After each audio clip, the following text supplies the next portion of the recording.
Chapter 1643. What was important was that they had talked about it.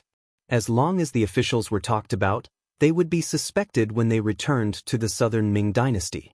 It would be even more difficult for them to be put in an important position. How could Chen Sun and Wang Lin not see the reason behind this? However, they had no other choice. In the territory of Qiqian City, they did not dare to go against Yang Chendong's good intentions. Moreover, they also needed to find a way out for themselves. Although being able to go to the meeting did not mean that they would definitely join the Xianxia, at least they would not offend Bugnam of Gojoseon. Moreover, so many officials did not refuse, so why would they refuse? Wasn't this the same as digging their own graves? No one with political wisdom would do such a foolish thing.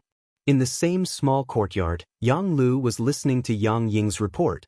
He was talking about the officials of the Southern Ming Dynasty's observation group being talked about. Master, as of now, all the officials of rank 4 and above in the observation group have been talked about. Yang Chendong has used almost all the officials of the City Lord's mansion and has already started to talk about the rank 5 officials. When Yang Ying said this, his face revealed an expression of admiration. At this moment, Yang Lu's face was also filled with admiration. He naturally saw through Yang Chendong's intentions. It was because of this that he could not help but say with admiration, "Amazing, my young master really has good methods." Presumably, Emperor Yingzong will have a headache and will not dare to put these people in important positions. This is equivalent to cutting off one of his own arms before the battle. Yang Ying also nodded and said, "That's right. If they don't dare to trust these people, then in a certain period of time, Yingzong will have no one to use.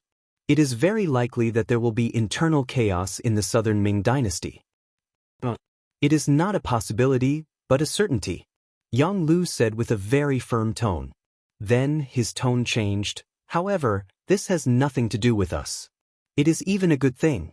What we want is to take the chestnuts out of the chaos. Right? How are the arrangements on Yang Yang's side?" "Everything is arranged properly. The poor and stupid him does not know that he is being used by us." Speaking of this matter, Yang Ying's face was filled with pride. This time, there were embroidered uniform guards among the members of the Southern Ming Observation Group. This was one of the methods the great Ming Emperor used to monitor his subjects. One of the commanders named Wenjing had another mission, which was to contact Yang Yang and create a false impression that Chao Jixiang wanted to join Bugnam of Gojoseon to lure him in. Hearing Yang Ying say that the plan was going well, Yang Lu's expression became better. "Good, huh? If that's the case, we have to be prepared. Remember, this time, we can only succeed and not fail. Otherwise, we will die without a burial ground." Yang Ying replied with a straight face, "Master, please rest assured. We have prepared for this for a long time. There will definitely be no problems." "All right, let's wait and see," Yang Lu said with a face full of excitement. Then he muttered to himself in a voice that no one else could hear, "I hope you can cooperate. Like this, as a master and servant, I can still spare your life. Otherwise, I can only force you to be ruthless." Crimson City Pier. This day was very lively. The 13,000 people of the Southern Ming Observation Group were queuing up to board the ship. Compared to the excitement they had when they came, most of them were reluctant to leave. They could eat well, sleep well, and have so many fun things here. It was really hard for them to give up. Now that they were finally going to leave, they were going to return to their previous lives. For a moment, a sense of disappointment filled everyone's hearts.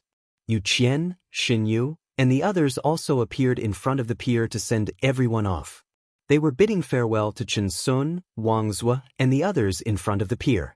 With a bitter smile on his face, Chen Sun looked at Yu Qian in front of him and didn't know what to say. Thousands of words turned into one sentence. "Yu Qian, you've really screwed this old man over." "Master Chen, don't say that. Can't you see that our Xianxia is already much stronger than the Southern Ming Empire? This is because our king is virtuous. Otherwise, it would be like dealing with other foreign races and other countries. As long as the army moved, would the Southern Ming Empire be able to stop it?" Yu Qian didn't feel that it was too much. Instead, he spoke the truth. During this time, Chen Sun also went to the 5-star Army's barracks. He looked at the equipment and the training process. He also saw the long line of young people signing up. Chen Sun was very envious that so many people in Crimson City volunteered to join the army. It was unlike the Southern Ming Empire, where the army relied on soldiers. When there weren't enough soldiers, they could only go to the various cities to recruit strong men. One was voluntary, the other was forced. The result was obvious. The conclusion was that the Southern Ming Empire was definitely not a match for the five-star army. Thus, Yu Qian's words were true. However, if Chen Sun joined the Xianxia because of this, he wouldn't be able to get over it. He decided to think about it carefully. He didn't reply to Yu Qian's words and only smiled. On the other side, Xinyu was chatting with Wang Zua and the others. On the surface, it looked like they were enjoying themselves. Come over when you have time. As long as you are willing, the gates of Crimson City are always open for everyone, Xinyu said with a smile. Wang Zua and the others naturally wouldn't be stupid enough to immediately nod and agree to this obvious solicitation. They could only chuckle and change the topic. Bugnam of Gojoseon has arrived. Just as everyone was waiting to board the ship, a group of majestic cavalry came from not far from the dock. Then, Yang Chendong, who was wearing a golden cape, came from afar under the protection of the Black Knight Dragon Guards. King is here. Yu Qian and Xinyu immediately straightened their bodies and tidied their clothes before walking over.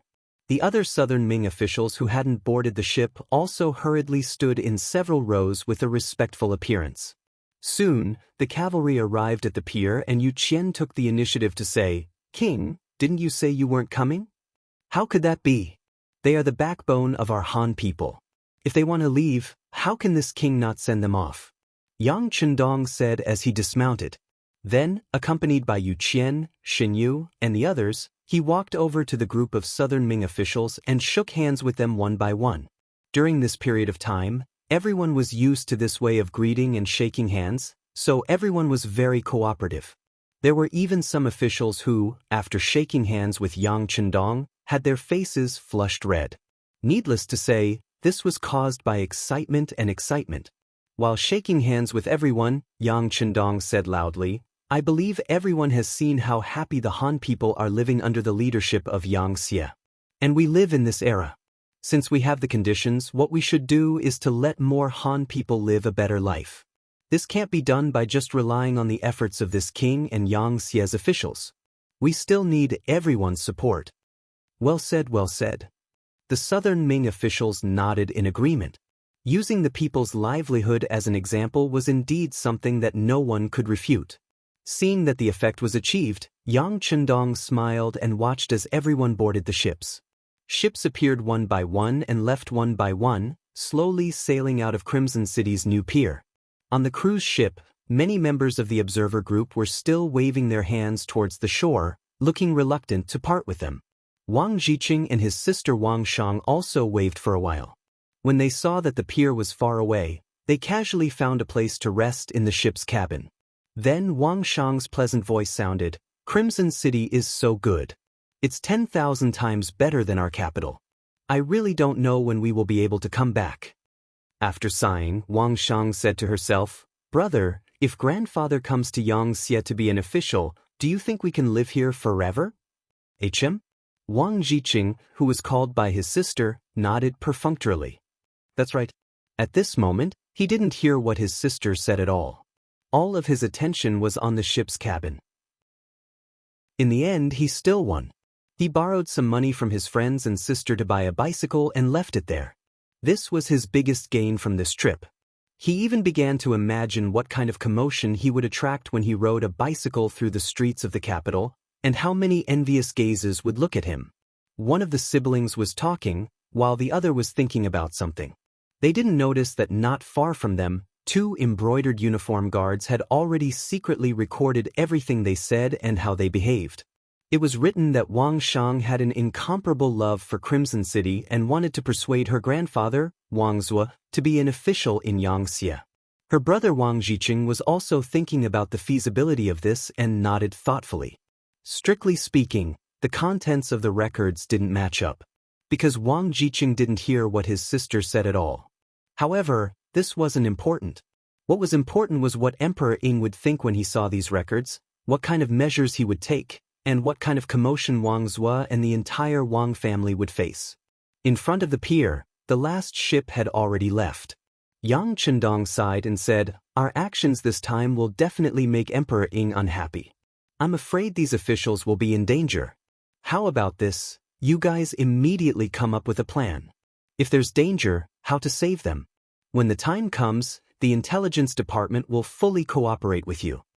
Yu Qian and Xin Yu, who were called out, also knew that this matter was of great importance. They immediately nodded and said, "Yes, Wang. We'll go back and come up with a plan." "Yes, you must do your best to perfect it. Don't be afraid of spending money. Many of these people have real talent. If they can join Xianxia, it will be extremely beneficial for us to manage the entire southern Ming dynasty in the future." "Yes, we're clear." Yu Qian and Xin Yu gave their assurances again.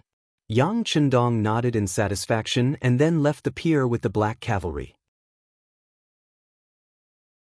Chapter 1644. Speaking of the boat, because they had received Emperor Ying's decree, their return speed was clearly faster. They had used close to 15 days to arrive and less than 10 days to return. They had arrived at the docks of the Suzhou prefecture. Once everyone was ashore, they immediately rushed to Yingtian Mansion, the capital of the southern Ming dynasty, Nanjing Mansion. The officials were all smart people. Since they had returned to the southern Ming dynasty, regardless of what had happened to their mentality, what they needed to do now was see the emperor and then express their loyalty. Wang Jiqing, Wang Shang, and the others also got off the boat. However, for some reason, they felt that the air they breathed was not as fresh as before. It was to the point that everywhere they looked was not pleasing to the eye. The formerly bustling capital was now like a countryside in their eyes. There were flaws everywhere. In particular, when they entered the capital and saw the occasional rice fields on the sides of the streets, they felt a wave of disgust and discomfort.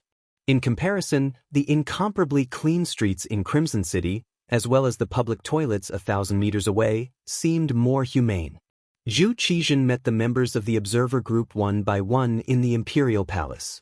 When he saw that everyone was extremely respectful when they saw him, for some reason, he did not feel as interested as before. He had a feeling that these people's smiles were too fake, as if they were acting with him. After the officials finished greeting each one of them, Zhu Qizhen finally spoke. "Beloved officials, I presume that you have all gained a lot from this trip to Crimson City. Since this is the case, go back and write a memorial to see if there is anything we can learn or imitate. Then, we can also make changes, okay?" "Your Majesty is wise, this official will obey," the officials replied in unison. Then, everyone left the imperial palace and returned home to write memorials. The next morning, in front of Zhu Qizhen's dragon table, there were memorials written by the various officials. Zhu Qizhen looked through them curiously. However, not long after, he angrily threw these memorials to the ground. It had to be said that these memorials talked about many things. For example, the Ministry of Personnel's memorial said that they were going to clean up the officials again. Anyone who was found to be corrupt would be heavily punished. For the sake of governance, officials were not allowed to engage in business. Anyone who took over extra land should also be returned. Anyone who had business in their family should also immediately stop to prevent collusion between officials and business. The Ministry of Revenue reported that they were going to reinstitute the business tax and collect heavy taxes. Regardless of whether one was a grand scholar, high scholar, or elementary scholar, they would still have to pay taxes when doing business. Everyone was equal. Only then would the wealth of the country be abundant. Only then would they be able to do what they wanted to do and benefit the people. The Ministry of Rights Memorial said that they wanted to set up a Nanming newspaper to allow the common people to have a voice. This way, they could eliminate the existence of any undesirable things to the greatest extent. He also wanted to set up public schools, with the imperial court providing money so that the commoners could have books to study and develop their wisdom. The Ministry of Justice's memorial said that they wanted to expand the dungeon and severely crack down on the outlaws among the people, especially those officials with backgrounds, so that everyone would be equal. Only by giving the common people peace and order would the common people feel safe and happy. Only then would the common people truly support the southern Ming dynasty. The Ministry of Works said that they wanted to open more factories. At the same time, they wanted to raise the social status of blacksmiths, carpenters, and craftsmen. Only then would they be able to better display their enthusiasm and build the southern Ming dynasty. Even the imperial censor of the left, Shang Lu, wrote a memorial saying that they wanted to clean up the governance of officials and reduce unnecessary expenses for the imperial court. For example, they wanted to reduce the expenses of the embroidered uniform guard, expand the area of the streets, build more public toilets, and let the common people develop the good habit of not urinating and defecating everywhere. They wanted to change the environment of the entire southern Ming dynasty so that everyone would not have to live in a stinky environment. They could also reduce the occurrence of diseases and so on. Looking at these memorials, if they were not asking for money, they were asking for people, or they were criticizing the southern Ming dynasty's system and bad habits. How could Zhu Qizhan not be angry? It was rare for him to throw a tantrum in the main hall for several hours. His shouts could be heard from time to time from the throne room. Setting up a business tax and taking back the privileges of scholars. What does Chen Sun and the Ministry of Appointments want to do? Do they want us to become enemies with all the scholars in the world and cause chaos without a war? Set up a newspaper when school starts? What does the Ministry of Rights want to do? Could it be that if we don't set up a newspaper, we won't be able to hear the voices of the common people? Expand the dungeon? What does the Ministry of Justice want to do? Do we have so many bad people in the southern Ming dynasty? What bright heaven and earth! Could it be that the skies of the southern Ming dynasty are dark and gloomy? The Ministry of Works is even more ridiculous. Raising the status of the craftsmen, are they trying to change the current state of the southern Ming dynasty? Won't this cause chaos? If the status of the craftsmen is raised, will the status of other people be raised as well? Especially this imperial censor. According to what he said, are we living in a stinky environment every day? The common people will get sick when they eat grains.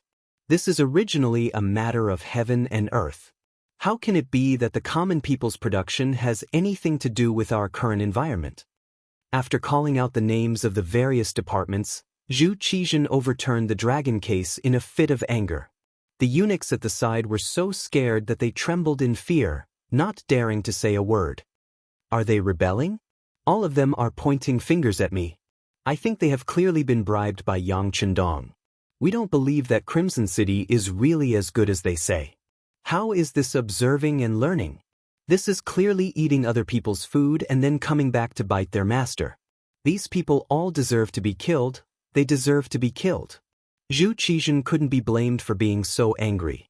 He had his subordinates give their opinions because he wanted to see if they had any gains. If there was, he could make appropriate changes without putting in too much effort.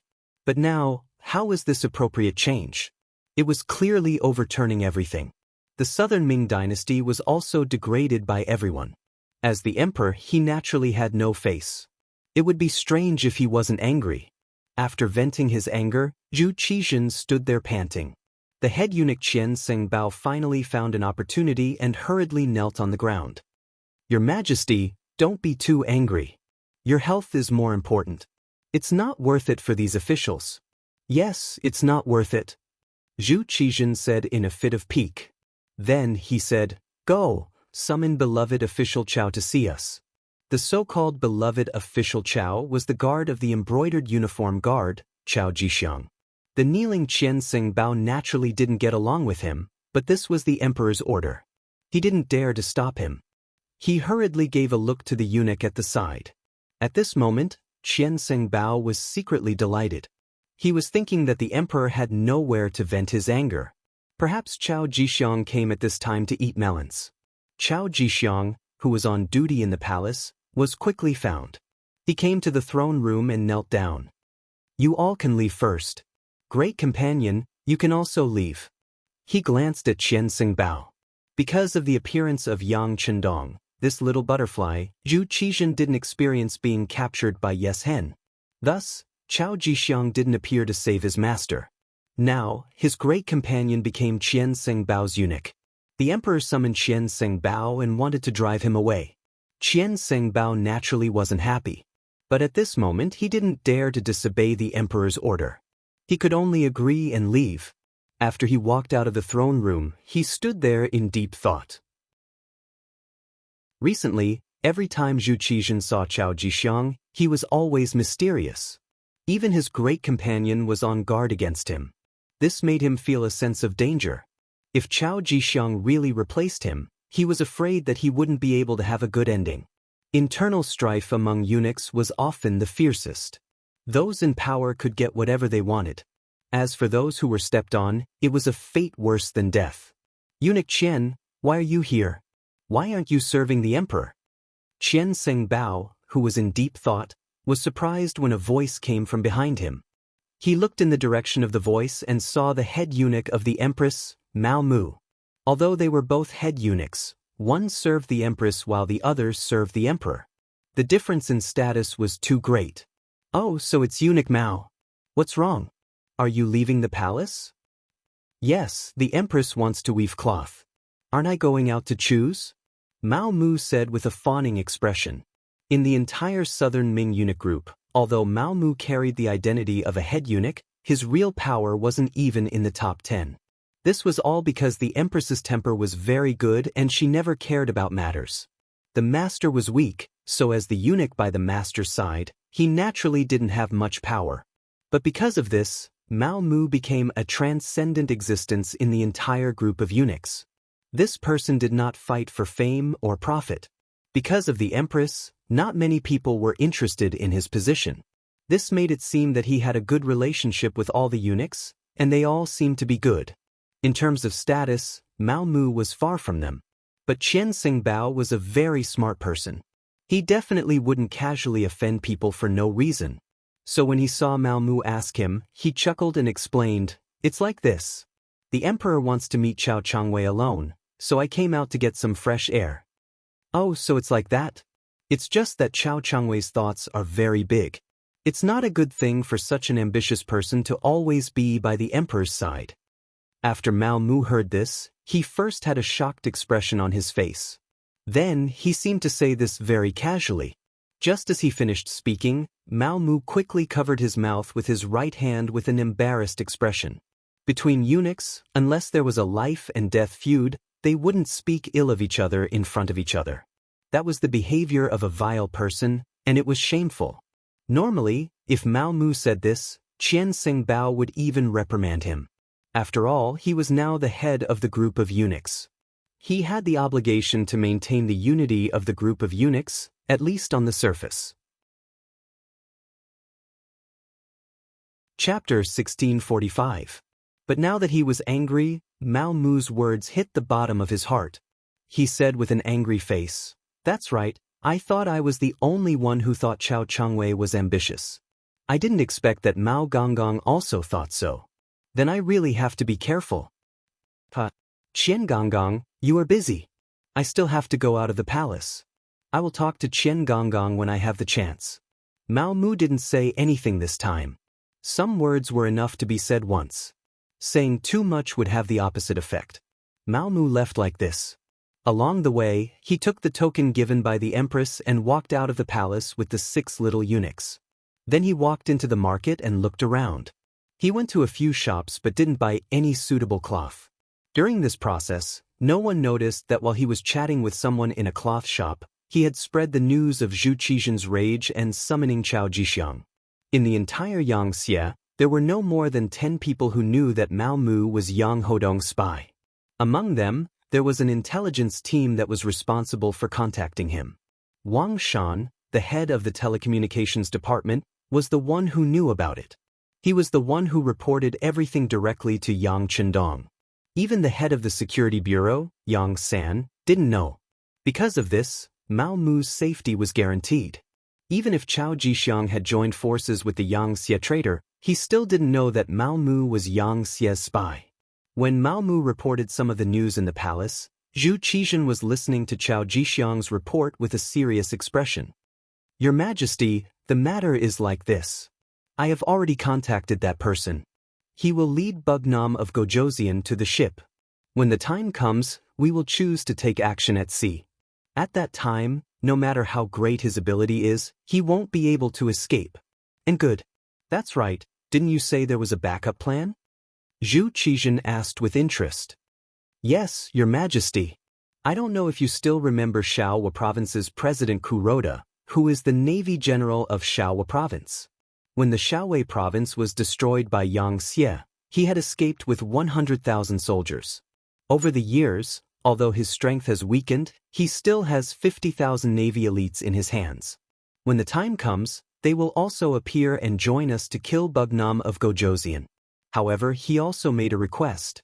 That was, if he wanted to reclaim the entire Shaohua province, he needed the emperor to acknowledge their existence. There is also that Yang Lu.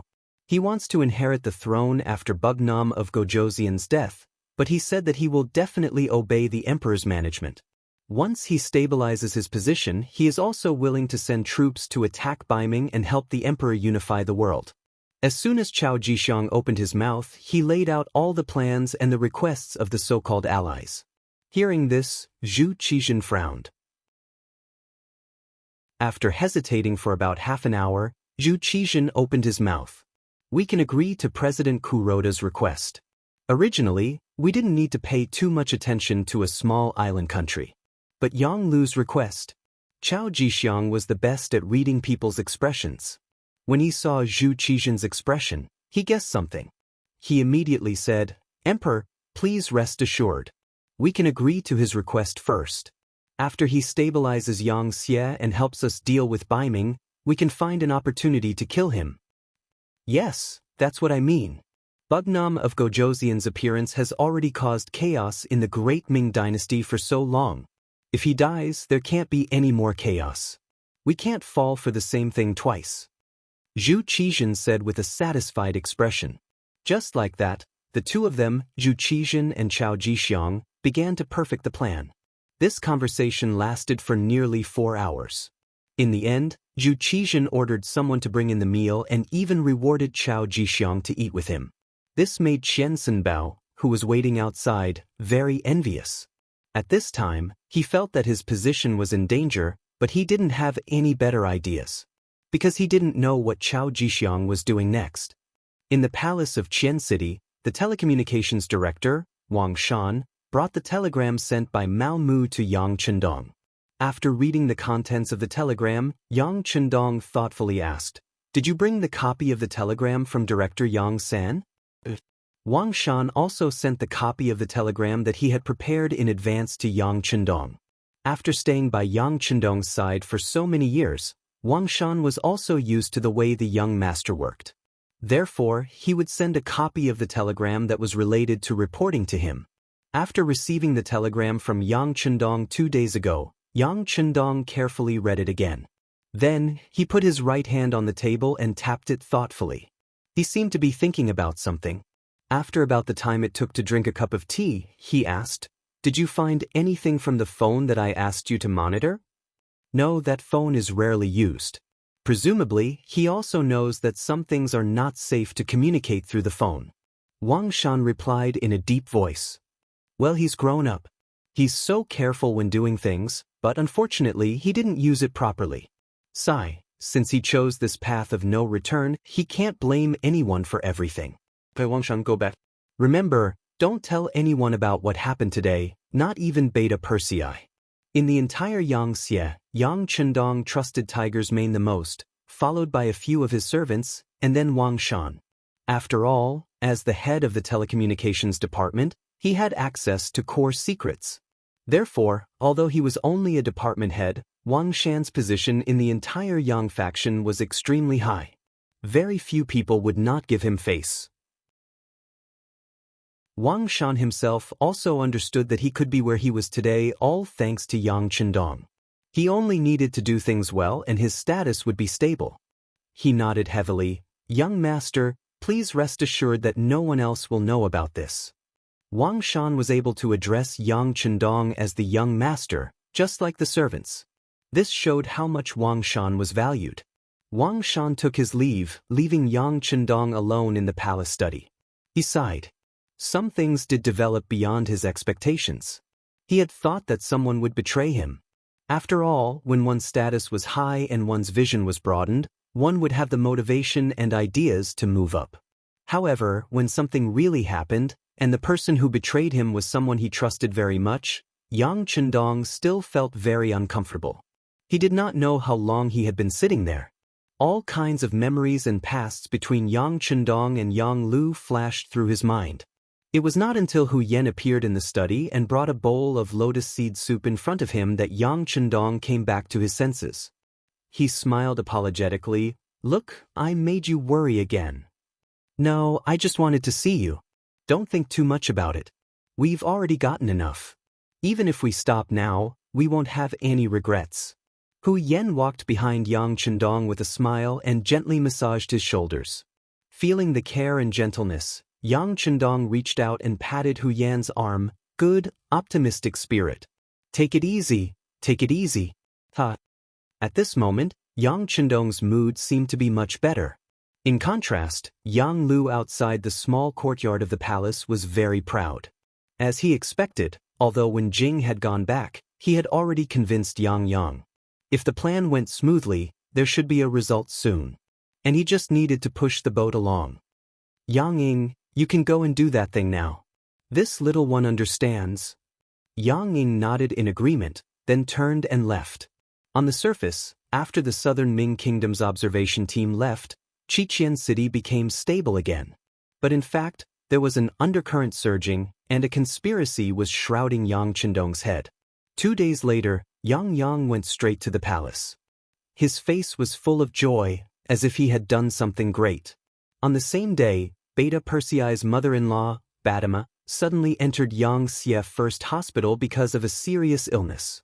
As the son-in-law, Beta Persei naturally had to perform well.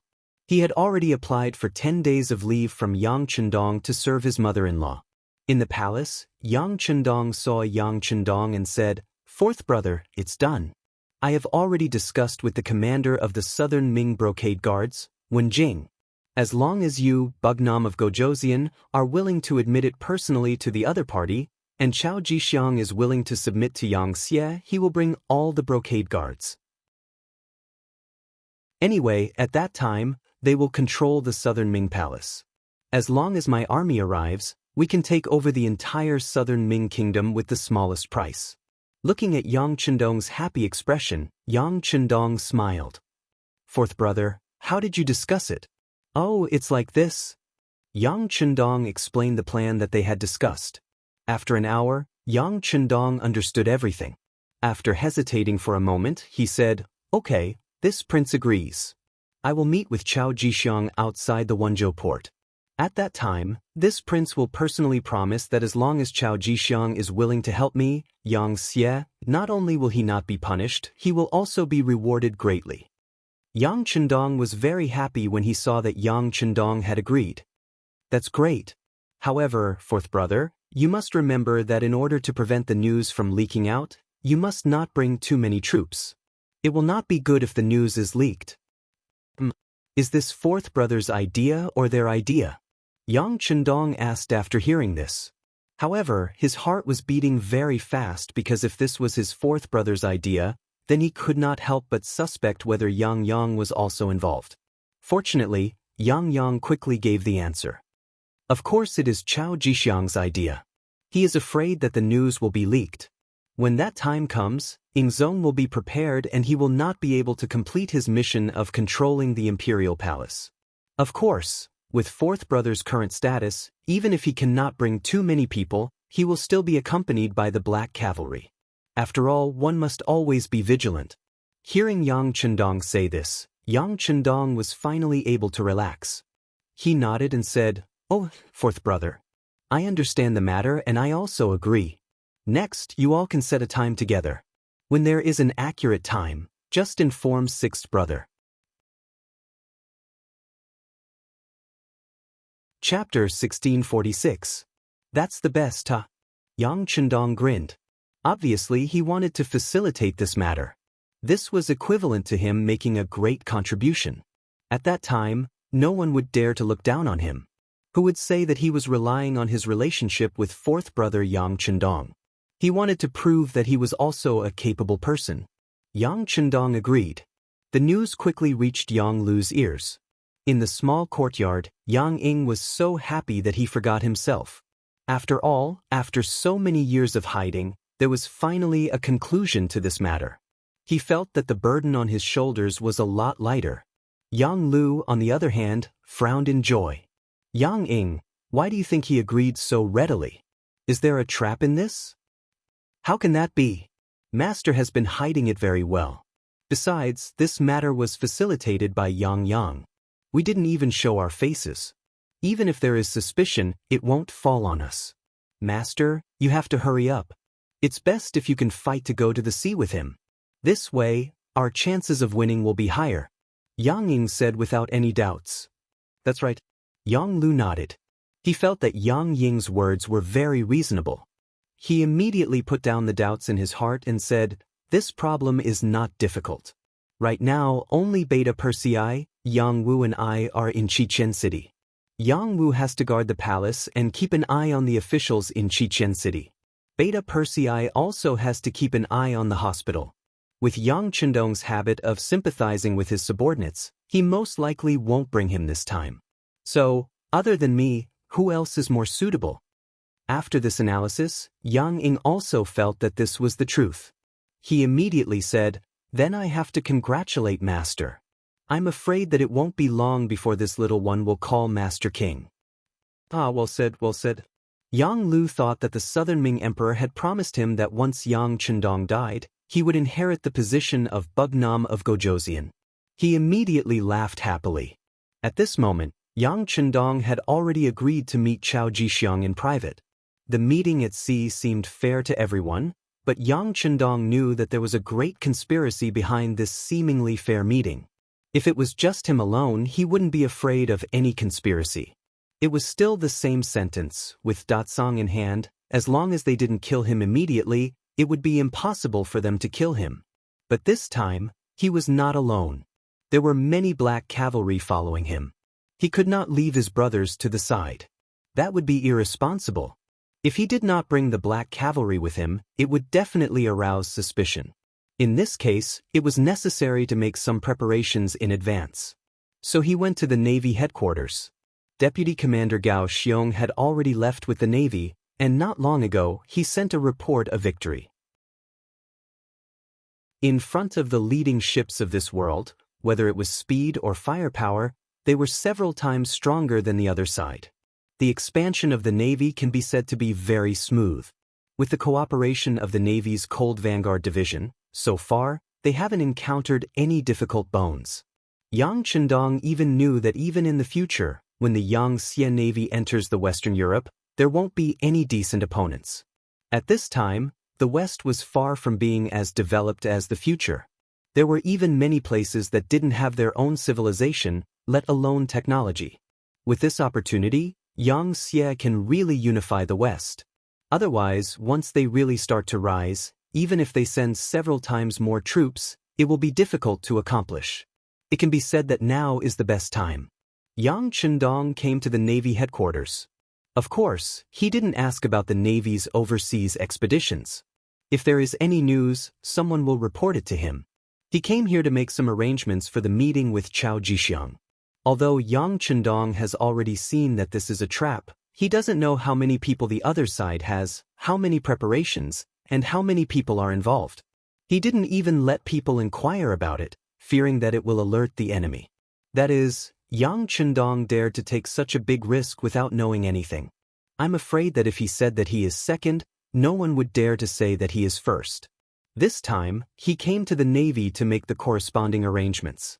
Although he doesn't know the other side's means, he should prepare something that can't be neglected. Now in charge of the work here is the commander of the Navy's Cold Vanguard Division, Nye Tong. He is also one of Yang Xie's old men, and also one of Yang Chendong's trusted Navy generals. In the room of the commander-in-chief of the headquarters, Yang Chendong and Nye Tong sat facing each other. After that gaze constantly scanned Nye Tong's body, Nye Tong's forehead was oozing with cold sweat. Today, with Yang Chendong's power, few people can face him calmly. Perhaps only people like Yu Qian who have a lot of experience can do it. Can I trust you? These words caused Nie Tong to stare blankly for a moment before he abruptly stood up. With an incomparably confident tone, he said, "Sixth young master, this subordinate is at your beck and call. I am willing to serve you at any time." From the results of the investigation of the Intelligence Department, the Navy's department is still very pure. There is a war to fight, there is something to do, there is no time to think about other things. Coupled with the investigation of the Intelligence Department, Nie Tong has won his trust. "Very good, Commander Nie. This king asks you, what is the largest speed of the warship in the Navy?" The so-called speed refers to the speed of the ship at sea. About 1 knot is equal to nearly 2 kilometers. For example, the speed of the Ming Dynasty ships is about 5 or 6 knots, which is equivalent to about 10 to 12 kilometers per hour. For example, the speed of the later Liaoning warship is 29 knots, which is less than 60 kilometers per hour. Because the Yangtze Navy ships use steam cars, now the maximum speed can reach between 10 to 12 kilometers per hour. Just in terms of speed, it is twice the speed of the opponent. Reporting to the 6th young master, the Navy dock has 10 5th-level warships, 30 4th-level warships, hundreds of 3rd-level warships, and other 2nd-level and 1st-level warships. The 3rd-level and above warships have reached a speed of more than 10 knots. In these years, the Navy's warships have been developed. In the past, only the commander-level commanders can command 5th-level warships. Because of the emergence of 6th-level warships, now it has become the division's exclusive use. And so on, the Navy has become many times stronger than before. Good. Hearing that there are so many powerful ships, Yang Chendong is very satisfied. He decided to use all of the 3rd-level and above warships. Although it seems a bit exaggerated, one of Yang Chendong's rules of conduct has always been to not do anything. Besides, this time there is still a naval battle to fight. No one knows what Yang Chendong and Nie Tong talked about in the end. Everyone only knows that for more than an hour, the door of the room was not opened. In the end, Yang Chendong left with satisfaction. The Navy dock is a first-class military secret location. Without permission, even the Yang family's servants have no way to get close. Based on this point, this trump card has become a secret, and there is no need to worry about it being known by others. The only one who really knows the plan is Nie Tong. The other members of the entourage only know that there is a sea mission. As for where they are going and what they are going to do, it will only be revealed at the last moment. After a trip to the Navy headquarters, Yang Chendong returned to the palace and went to the telegraph office. Except for the director Wang Shan, who is still inside, the other staff have been temporarily exiled for various reasons. Even if the servants around him can betray him, Yang Chendong really can't casually trust other people now. After leaving Wang Shan, the two of them operated the telegraph for a while. After doing this, Yang Chendong stretched and said to Wang Shan, "Wang Shan, this time you stay at home. You don't have to go out with me." "No, this subordinate is not talented. I am willing to follow the young master until death." Wang Shan suddenly stood up and said with an unquestionable voice. Although he now has a faint feeling that this sea trip will be very dangerous, he still wants to follow Yang Chendong. Everything he has today is all thanks to Bugnam of Gojoseon. Now that there is danger, how can he shrink back?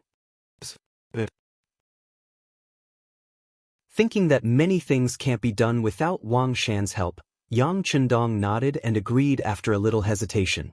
Then he got up and patted Wang Shan on the shoulder and said, "If that's the case, you must be careful on this trip." "Yes, young master, this subordinate will be careful and won't let you down." After a series of arrangements, the next problem is the follower. Although Beta Persei took the time to come from the hospital to the palace and asked to follow, Yang Chendong still happily refused. "Beta Persei, your mother-in-law is sick. Now is the time for you to perform well.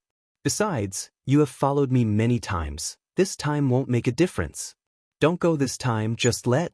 Yang Chendong's gaze moved between Yang Wu and Yang Lu, who were standing on the side, and finally fell on the latter. "Let Yang Lu follow the young master." "Yes." Yang Lu was overjoyed, but his face did not change. Instead, he looked at Beta Persei and promised, "Second brother, don't worry, I will be fine with the young master. But Beta Persei saw that Yang Lu took the initiative to stand up, and this was the young master's idea, so he did not fight for it. After all, they were all servants, and he couldn't be the only one to enjoy the good things. He also needed to give others a chance. After deciding on Yang Lu's follower, Yang Chendong personally appointed the third captain of the Black Cavalry, Badao Jiang, and asked him to bring 500 Longwei with him. The matter was settled.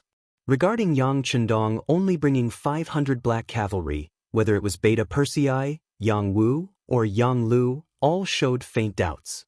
Obviously, the Black Cavalry now had 5,000 people, and only 500 people were too few.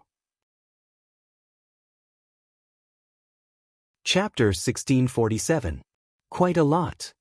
Yang Chendong chuckled. The last time we went to Yunnan, we only had 500 Black Cavalry and there were no problems. Not to mention that this time, other than the Black Cavalry, we also have the Cold Vanguard Army. Oh right, Yang Lu, go back to the Navy headquarters and look for Commander Nye Tong to see who is suitable to accompany us. We don't need too many people, just a battalion of 500 people will do. Yang Lu, who was called out, was very excited and quickly agreed. He did not expect that Yang Chendong would value and trust him so much. At this time, his mentality was shaken. Is it really good for him to go against his master who trusts him so much? Yang Lu did not immediately go to the Navy headquarters. Instead, he first returned to the small courtyard and saw Yang Ying. Master, there is no turning back. Now that your matter has been revealed to the Emperor of the Southern Ming Empire, it is impossible to stop even if you want to. Besides, Yang Chendong has no one by his side right now, so he thought of you. Once the problem with Beta Persei is solved, I'm afraid he will kick you aside. Do you want to endure it again? As the person Xiao Jixiang sent to Yang Lu's side, Yang Ying naturally would not allow things to stop halfway. Hearing these words, Yang Lu nodded continuously. He just could not bear it. In fact, he did not have the intention to stop the plan. Otherwise, he would not have discussed it with Yang Ying and would have directly confessed to Yang Chendong. Now that he got the answer he wanted, he nodded vigorously and said, "That's right, this is my opportunity. I must grasp it." In the Navy headquarters, Yang Lu's figure appeared. Commander Nye Tong, who had already received the news, was personally accompanying him. Then, a battalion commander called Wang Nanhu was called. No one knew that Wang Nanhu had already been bribed by Yang Lu. This was also an accident.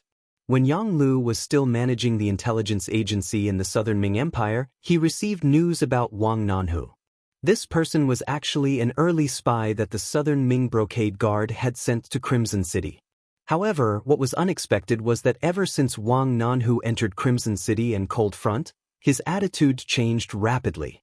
He actually took the initiative to cut off all ties with the Southern Ming Empire and changed his name from Wang Hunan to Wang Nanhu.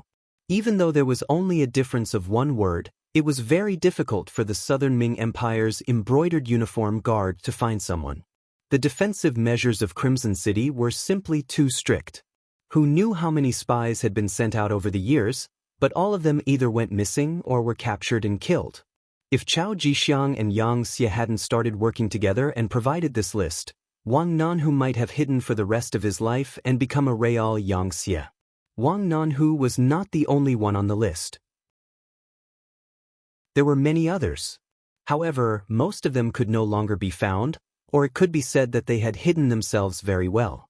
On the other hand, Wang Nanhu, whose name was reversed, was too easy to recognize, which was why Yang Lu had discovered him.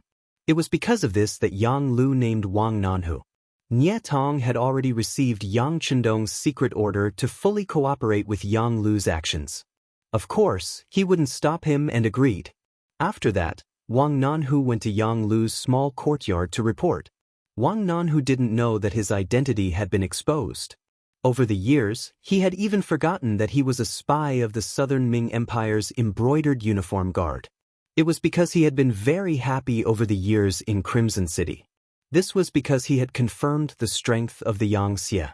He was also certain that only the Yang Xie could truly let the Han people live a luxurious life without worrying about food or clothing. Over the years, Wang Nanhu had also done his best to integrate himself into this life. Because of his efforts, he had now become a battalion commander of the Navy's cold front. It could be imagined that his future was bright and promising. When he came to the small courtyard with this thought, he first saw Yang Lu sitting on the chair. He knew that this was one of Bugnam of Gojoseon's most trusted servants. He immediately gave a military salute and said with an excited tone, "The Navy's Cold Front's 1st Army's 1st Division's 3rd Regiment's 2nd Battalion Commander Wang Nanhu has come to report. Leader, please ask for instructions." Your spirit is not bad." Looking at Wang Nanhu, who was standing there like a pine tree, Yang Lu chuckled. This was considered a compliment. Wang Nanhu, who was in his 30s, also laughed embarrassedly. But Yang Lu's next words made him suddenly feel as if he had fallen from heaven to hell. His whole body was covered in a layer of cold sweat. "But I don't know, seeing you like this, what will Chao Jixiang's guild think?" Yang Lu, who seemed to say this casually, stared at Wang Nanhu without turning his gaze away. Like a thunderclap in his mind, Wang Nanhu suddenly realized that he once had another identity, a secret agent of the Southern Ming Empire's embroidered uniform guard. At this moment, the past flashed through his mind like a movie, causing his face to turn red and white. Wang Nanhu was still struggling as his expression kept changing. He was betting that Yang Lu was trying to trick him. Perhaps this was a test before he was given a mission. Therefore, he tried his best to calm himself down. Then, he chuckled and said, "Chief, what are you talking about? This subordinate doesn't understand." Seeing that Wang Nanhu was still struggling, Yang Lu laughed and said, "Is that so? That's right, Wang Nanhu can't understand, but Wang Hunan should be able to, right?" Another thunderclap flashed through his mind.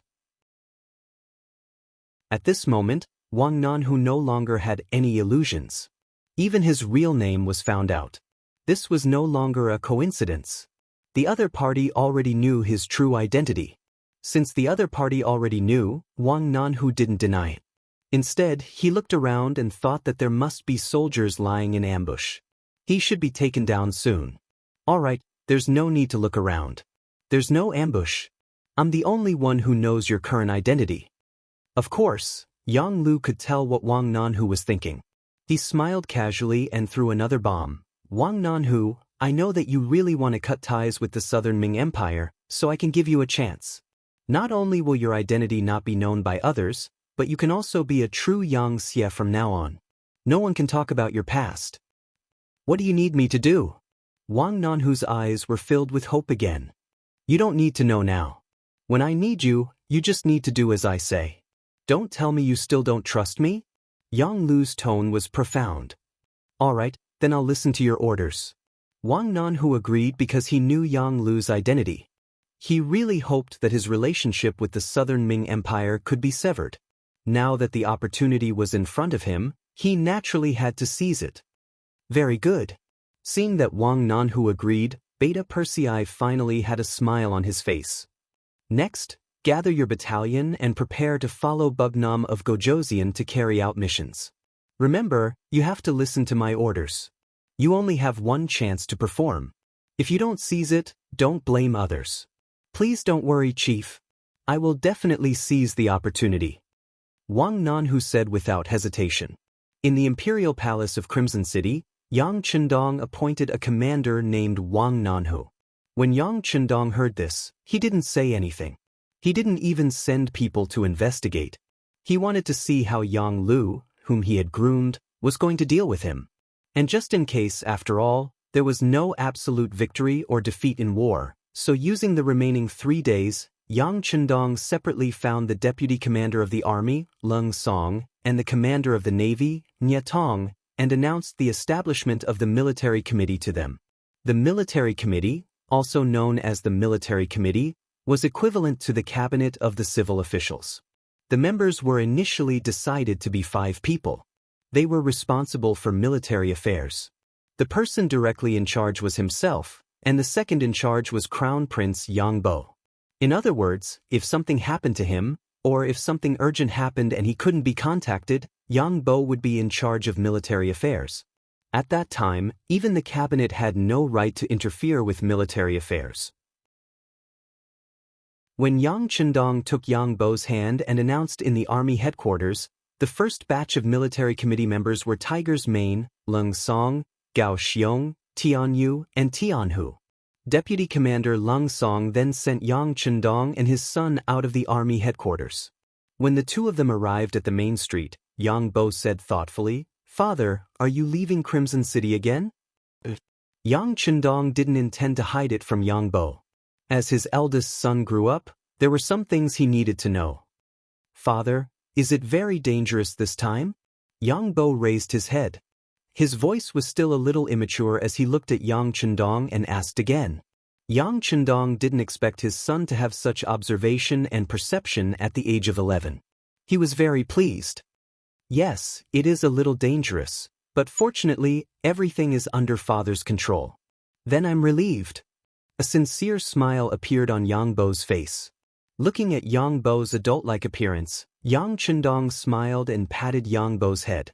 He said, "Bo, remember, as a king, you have to trust your subjects, but you also have to be careful. You also need to have your own judgment and not be swayed by others. Because of the difference in status, they might not really think about you. As long as you think it's right, just do it." "Yes, I'll remember." With Yang Bo's comprehension ability, he naturally couldn't understand everything, but this didn't stop him from remembering it and slowly understanding it when he returned. After the cabinet, the military committee was also established. Just like that, Yangxia's two major institutions began to operate. Yang Chendong could also put down his burden and do what he should do. Chapter 1648. On the morning of the third day, Yang Chendong told Hu Yen and the others that he needed to go out and would be back in a few days. Then he walked out of the palace with firm steps facing the rising sun. Outside the palace, Ba Daojiang and the 500 black cavalry were already in formation, waiting for orders to set off at any time. According to fourth brother Yang Yang, this meeting with Chao Jixiang was a very secret matter, so they couldn't let more people know about it, in case the news was leaked. So Yang Chendong really didn't tell anyone. Of course, this wasn't because he believed these words, but because he didn't need to let others worry. On the new pier of Crimson City, Yang Yang and Yang Lu were already waiting. Battalion Commander Wang Nanhu was also waiting with 500 cold vanguard soldiers armed with live ammunition. "Fourth brother." "Young master." "Greetings, Wu King Nan." All sorts of greetings followed. Yang Chendong's expression was calm as he looked at Yang Lu and asked, "Is everything ready?" "Young master, everything is ready. We can set off at any time." Yang Lu suppressed the excitement in his heart. "Good, then let's set off." Yang Chendong nodded and walked towards the nearest Class 5 warship. This time, in order to not attract attention, Yang Lu didn't bring a Class 6 warship. Instead, he chose the Class 5 warship in front of him. Soon, the black cavalry boarded one by one. Then, the ropes were retracted and the three warships left the pier. At this time, at the pier, Nye Tong was leading the 1st, 2nd, and 3rd regiments of the 1st Division. Because outsiders were forbidden from approaching the pier, no one knew that they had left. In addition, the 4th Regiment was left behind to guard the pier. From the outside, it didn't look any different from before. On the sea, a total of 3 Class 5 warships were heading towards Fuzhou from Crimson City. At the harbor built by the Yang faction in Fuzhou, Chao Jixiang, dressed in casual clothes, walked into a medium-sized ship. The embroidered uniform guards who had long since taken control of everything on the ship also set sail, heading towards Crimson City. Behind their ship, 2 ships that looked like fishing boats were tailing them.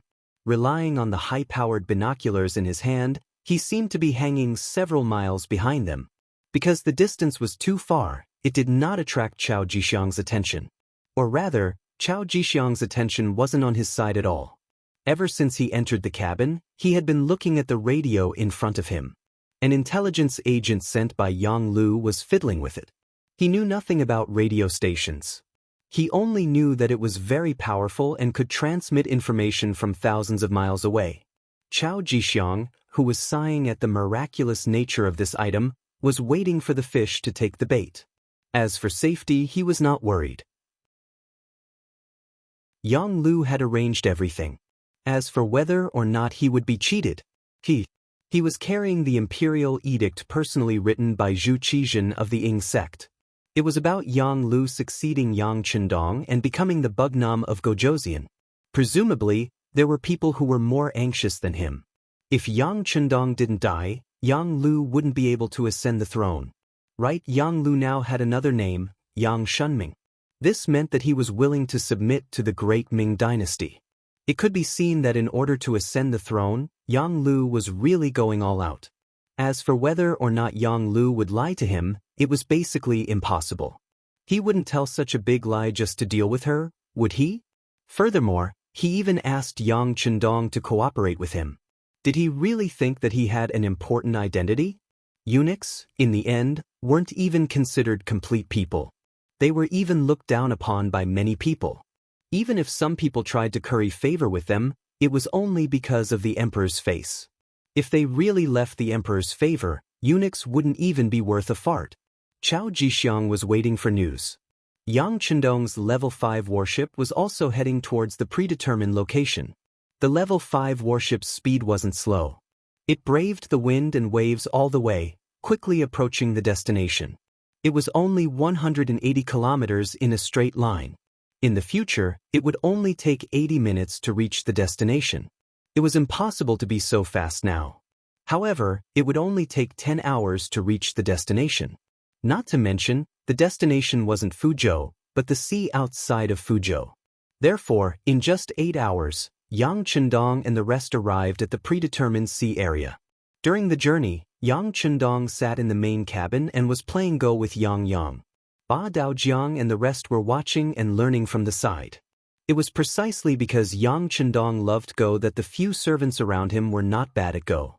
Even Beta Persei, that big brute, was quite accomplished in Go. There was no need to talk about Yang Lu. He had more time than Beta Persei and studied Go more deeply. At this moment, he was watching the game from the side. Yang Chendong's Go skills were also not bad.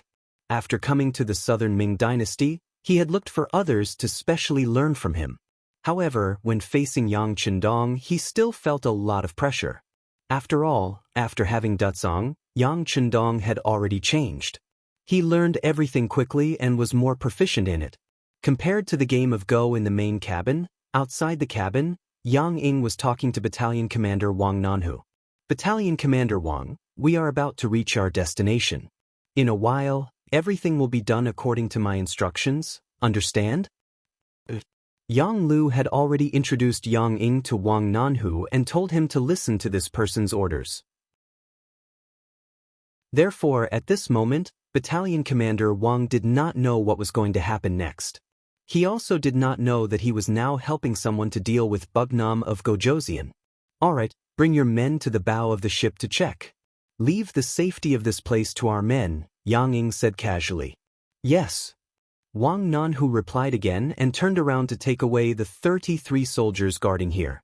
It was a full platoon of cold front soldiers. When he came, he knew that Yang Lu had arranged for other people to board the ship to take care of Bugnam of Gojoseon's safety. He also saw that they were wearing the Navy's cold front uniform. Because everything was arranged by Yang Lu, he did not ask any questions. There is a military rule in Yang Xie's army, don't ask what you shouldn't ask. But Wang Nanhu did not know that these 33 cold front soldiers were not sent to protect Bugnam of Gojoseon, but to harm Bugnam of Gojoseon. They have been missing for a long time, and even Yang Xie's intelligence department could not find them. Among the 33 people, the leader was Kitamura and Yui Suzuki, followed by a group of Jonin and Chunin. In order to prevent being discovered by others, they deliberately put something in their shoes to make them look as tall as Han people. What happened outside, the Black Cavalry did not know. Because not long after they boarded the ship, Yang Chendong strictly ordered the Black Cavalry to stay in the main cabin with him.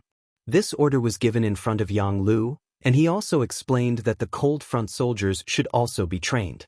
So far, the 30 Black Cavalry soldiers on the main ship did not go out, which made it convenient for Yang Ying to do all the things outside. Yang Lu intentionally stayed in the main cabin to calm Yang Chendong's heart. He didn't make any small movements and was also monitoring the words and actions of the other Black Knight Dragon Guards. A total of 3 battleships came, but most of the black cavalry soldiers and cold front soldiers were arranged in the other 2 battleships. Now there are only 30 black cavalry soldiers and a platoon of 33 cold front soldiers led by Commander Wang Nanhu on the main ship. In contrast, Yang Lu arranged a total of 100 ninjas on the main ship. Just in terms of numbers, Yang Lu already has the advantage. The cautious Yang Lu did not act immediately. He knew the strength of the black cavalry, and the cold front soldiers were just temporarily kept in the dark. Once they know what happened, they will immediately become his opponents. Without full confidence, he will not act immediately. Yang Chendong seemed to be completely unaware of what was happening outside. He was still playing Go with his 4th brother, Yang Yang. In the end, he won 3 games. This is already giving a lot of face to his 4th brother. Yang Yang also knew what was going on. He couldn't help but laugh. 6th brother, your 4th brother is not your opponent. You are still the best.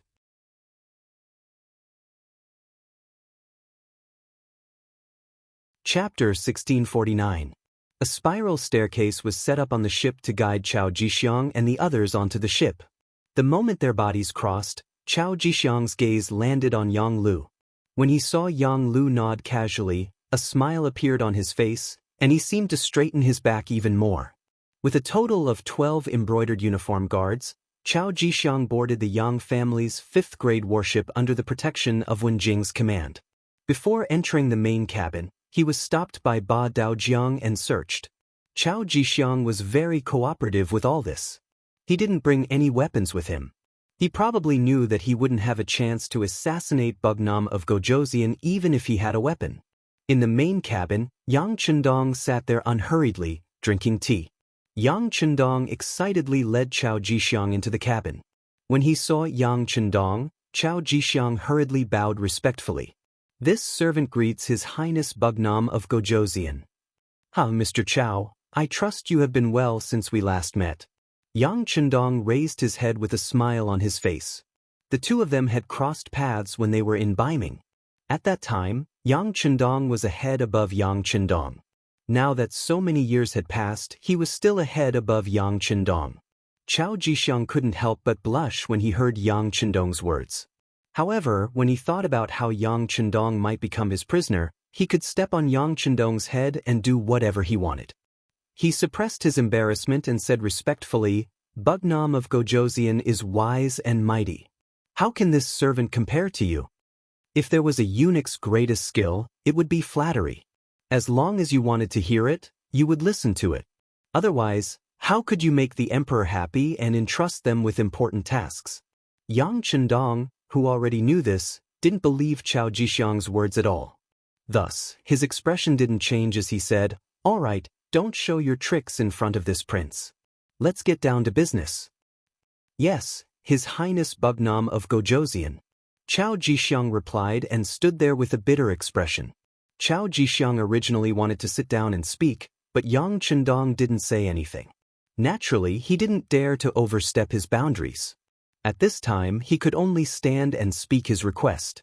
Among them, he emphasized how his brothers from the embroidered uniform guards would be placed if they joined Yang Xie. It could be seen that Chao Jixiang was well prepared. After he spoke, he didn't have any intention of stopping. He spoke one sentence after another, quickly attracting everyone's attention. At this time, no one noticed that Yang Lu had already left the main cabin. He looked at Yang Ying standing outside and nodded lightly. Then, he returned to the main cabin as if nothing had happened. After receiving the signal, Yang Ying immediately waved at Bei Muraku and Yu Suzuki who were standing outside the main cabin. The 2 figures quickly left. After a dozen breaths of time, a fragrance drifted with the wind and enveloped the Class 5 warship. All of this was done unknowingly, without attracting anyone's attention. In the main cabin, Chao Jixiang hurriedly spoke for nearly half an hour.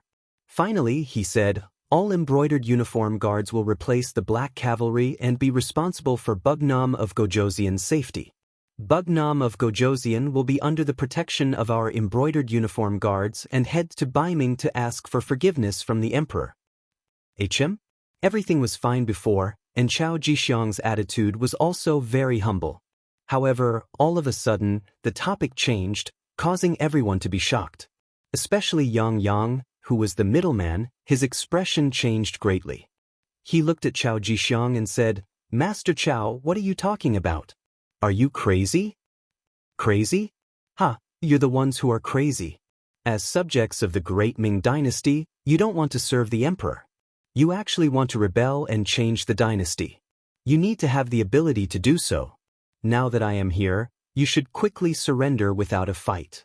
Chao Jixiang's previous submissive attitude was replaced by a maniacal laugh. "You're courting death." Ba Daojiang saw that someone was being impudent in front of the sixth young master. How could he let it go? He immediately reached for his waist and pulled out his blade. Then, a loud bang sounded, causing everyone in the main cabin to be shocked. For some reason, Ba Daojiang fell to the ground. His entire body was as soft as noodles. No matter how hard he tried, he couldn't muster up any strength. The sudden change caused the other black cavalry soldiers to turn pale with fright. They immediately pulled out their blades. As they exerted their strength, the figures fell to the ground one by one. Needless to say, the situation at this moment was no different from Ba Daojiang's. "What's going on?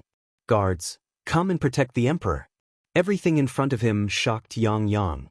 When he came back to his senses, he immediately shouted.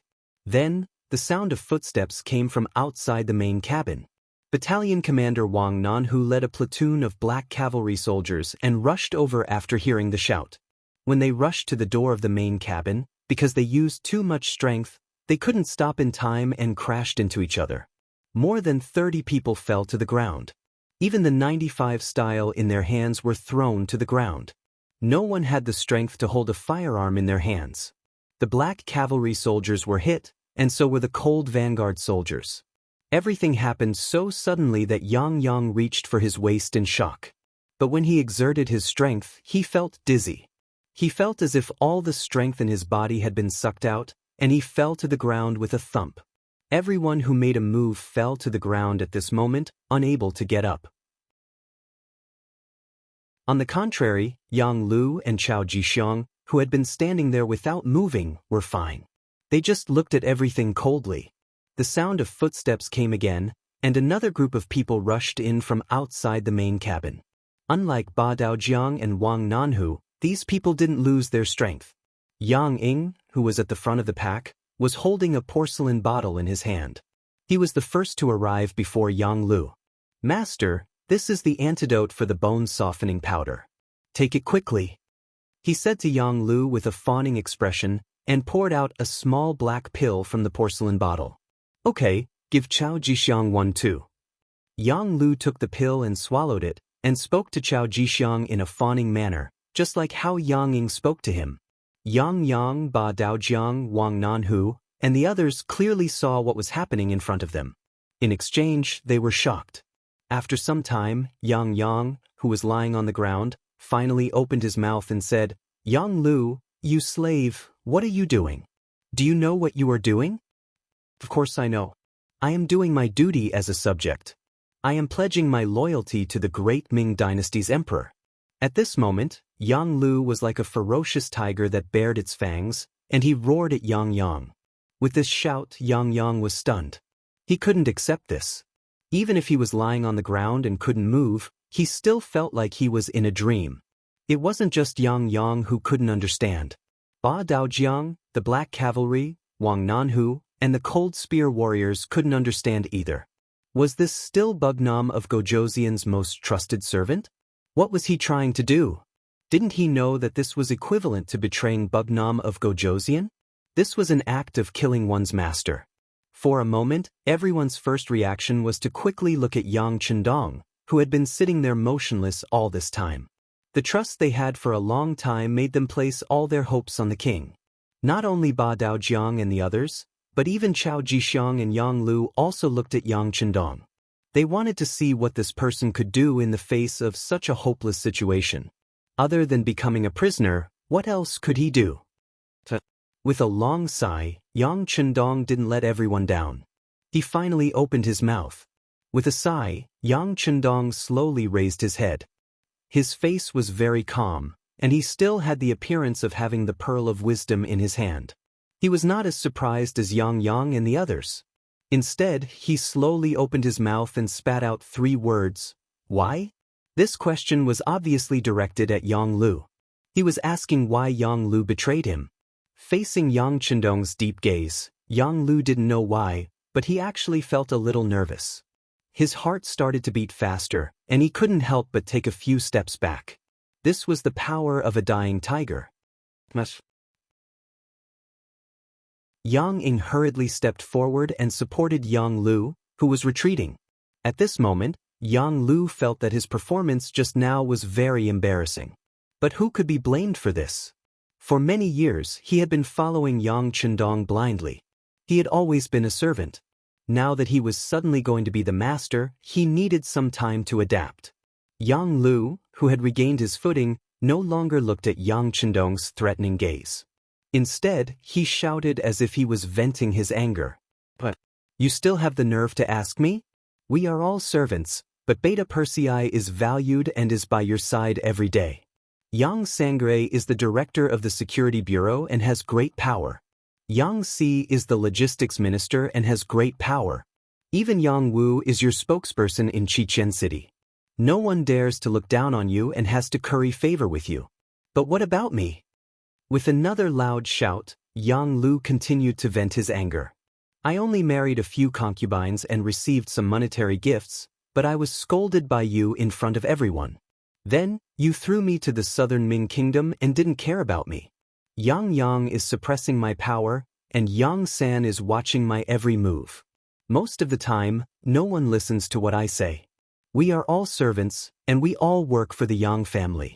Why is there such a difference in treatment? May I ask, if I don't rebel against you, do I have any other choice? Chapter 1650. Under the loud roar, Yang Lu seemed to feel better. He then said, I know that you must think that I am useless, but that is only because you have not seen my ability. Now, the Southern Ming Emperor thinks highly of me and is willing to make me the new Bugnam of Gojoseon. As the saying goes, a gentleman will die for his friends. If you were me, what would you do?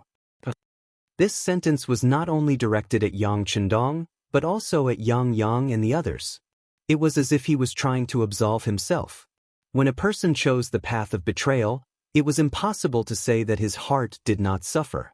Thus, they needed to find a reasonable excuse for themselves. This way, their conscience would at least feel better. Yang Lu was currently looking for an excuse for himself.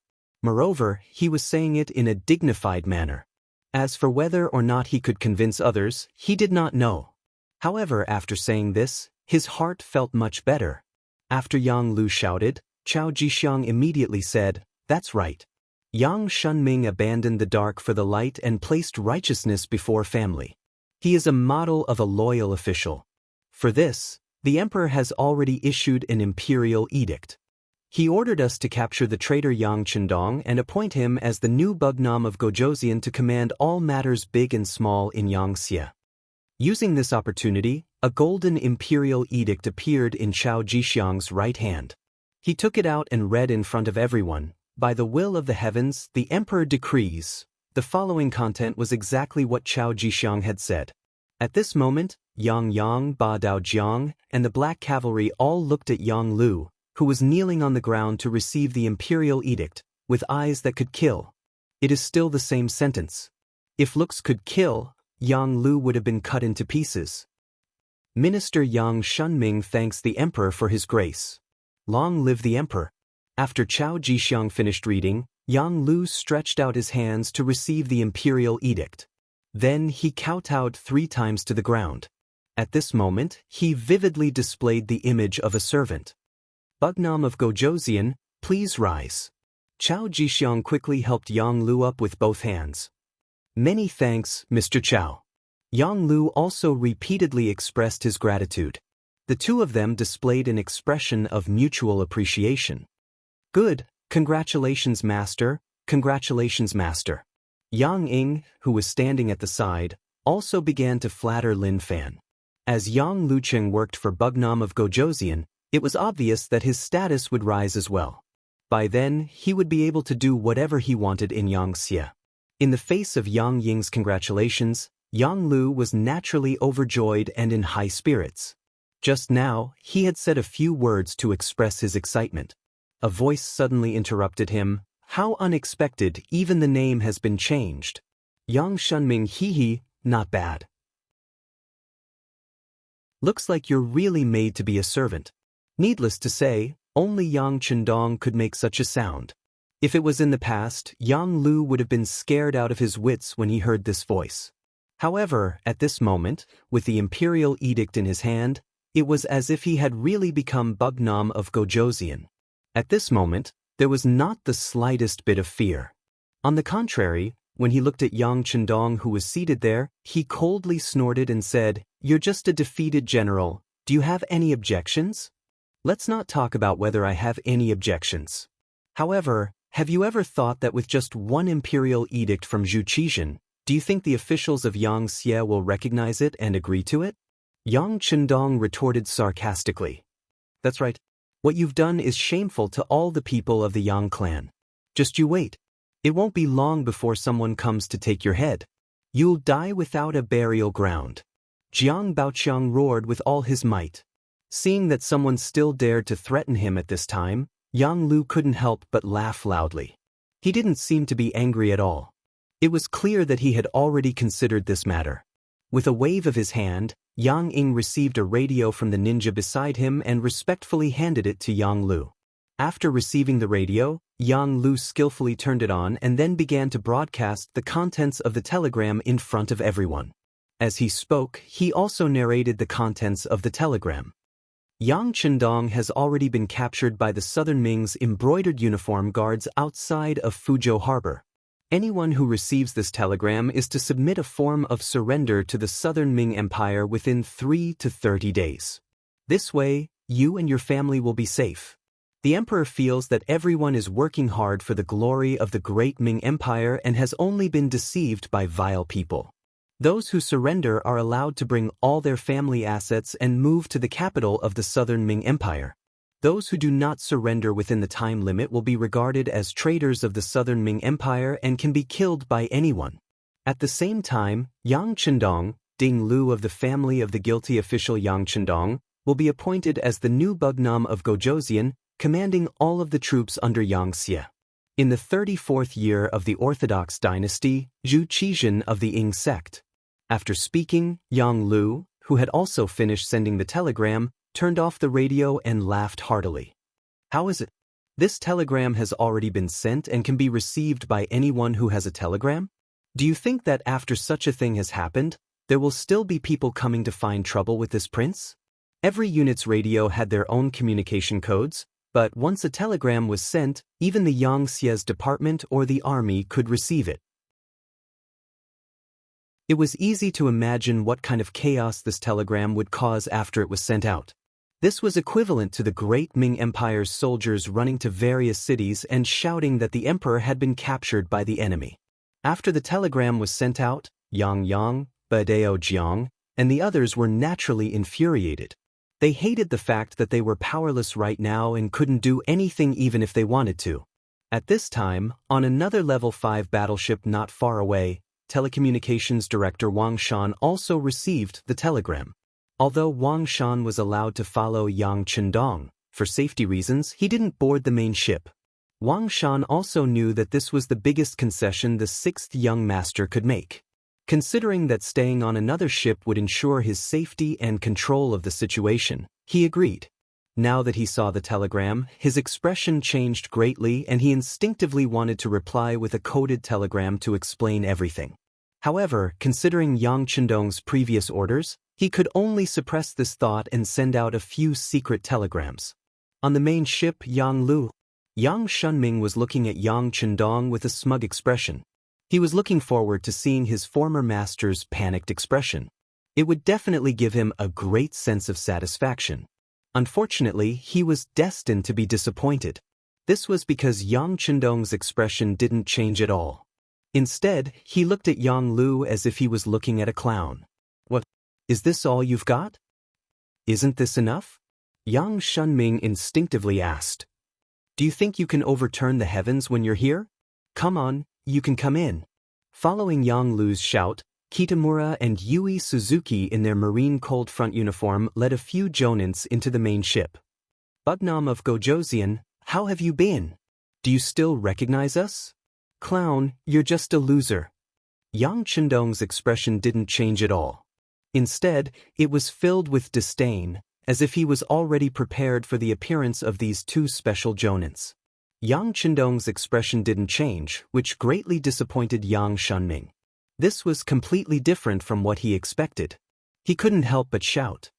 What? At this time, you still want to be stubborn? You still want to act all high and mighty?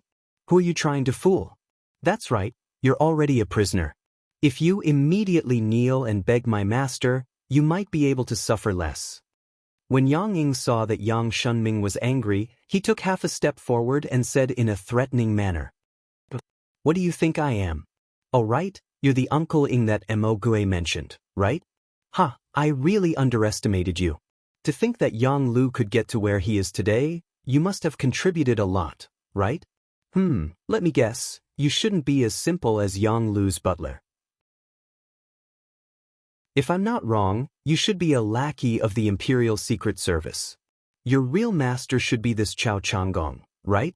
Seeing Yang Ying jump out, Yang Chendong's voice was still filled with disdain. Yang Ying's expression changed constantly as Yang Chendong's words. He didn't expect that this Bugnam of Gojoseon was so powerful that he actually knew his background. However, he didn't know if there was real evidence or if it was just a casual remark. But no matter what the reason was, he couldn't let him go on. Yang Ying immediately shouted, interrupting Yang Chendong's words. What's wrong? At this time, you still want to drive a wedge between us? That's right, he's just spouting nonsense. Brother Yang, let's not talk nonsense with him. Let's cripple him first. Chao Jixiang couldn't bear it anymore. Some secrets couldn't be made public, otherwise, it would affect his future plans. Shut up! Yang Shunming shouted, interrupting Chao Jixiang and Yang Chendong's words. He looked carefully at Yang Chendong and asked, How do you know all this? Not only do I know all this, but I also know that once something happens to me, Yang Xie will become chaotic. When he is no longer as strong as before, they will make a move on you. After all, you are a chess piece. Of course, you will be thrown away. Yang Chendong laughed. This Yang Lu was really stupid. He thought that he could control his own fate, but he didn't know that he was just a puppet that had become another puppet. If Yang Chendong could think of this, Yang Lu naturally knew as well. At this moment, he realized that his own fate was never in his control. He couldn't help but turn around and stare fiercely at Yang Ying. When he noticed the murderous look in Yang Lu's eyes, Yang Ying couldn't help but take 2 steps back.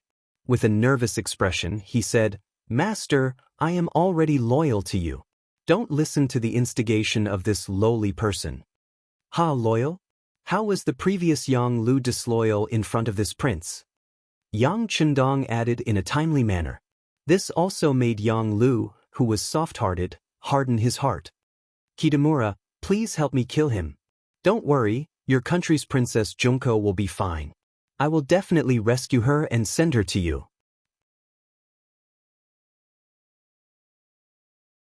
Chapter 1651. Don't.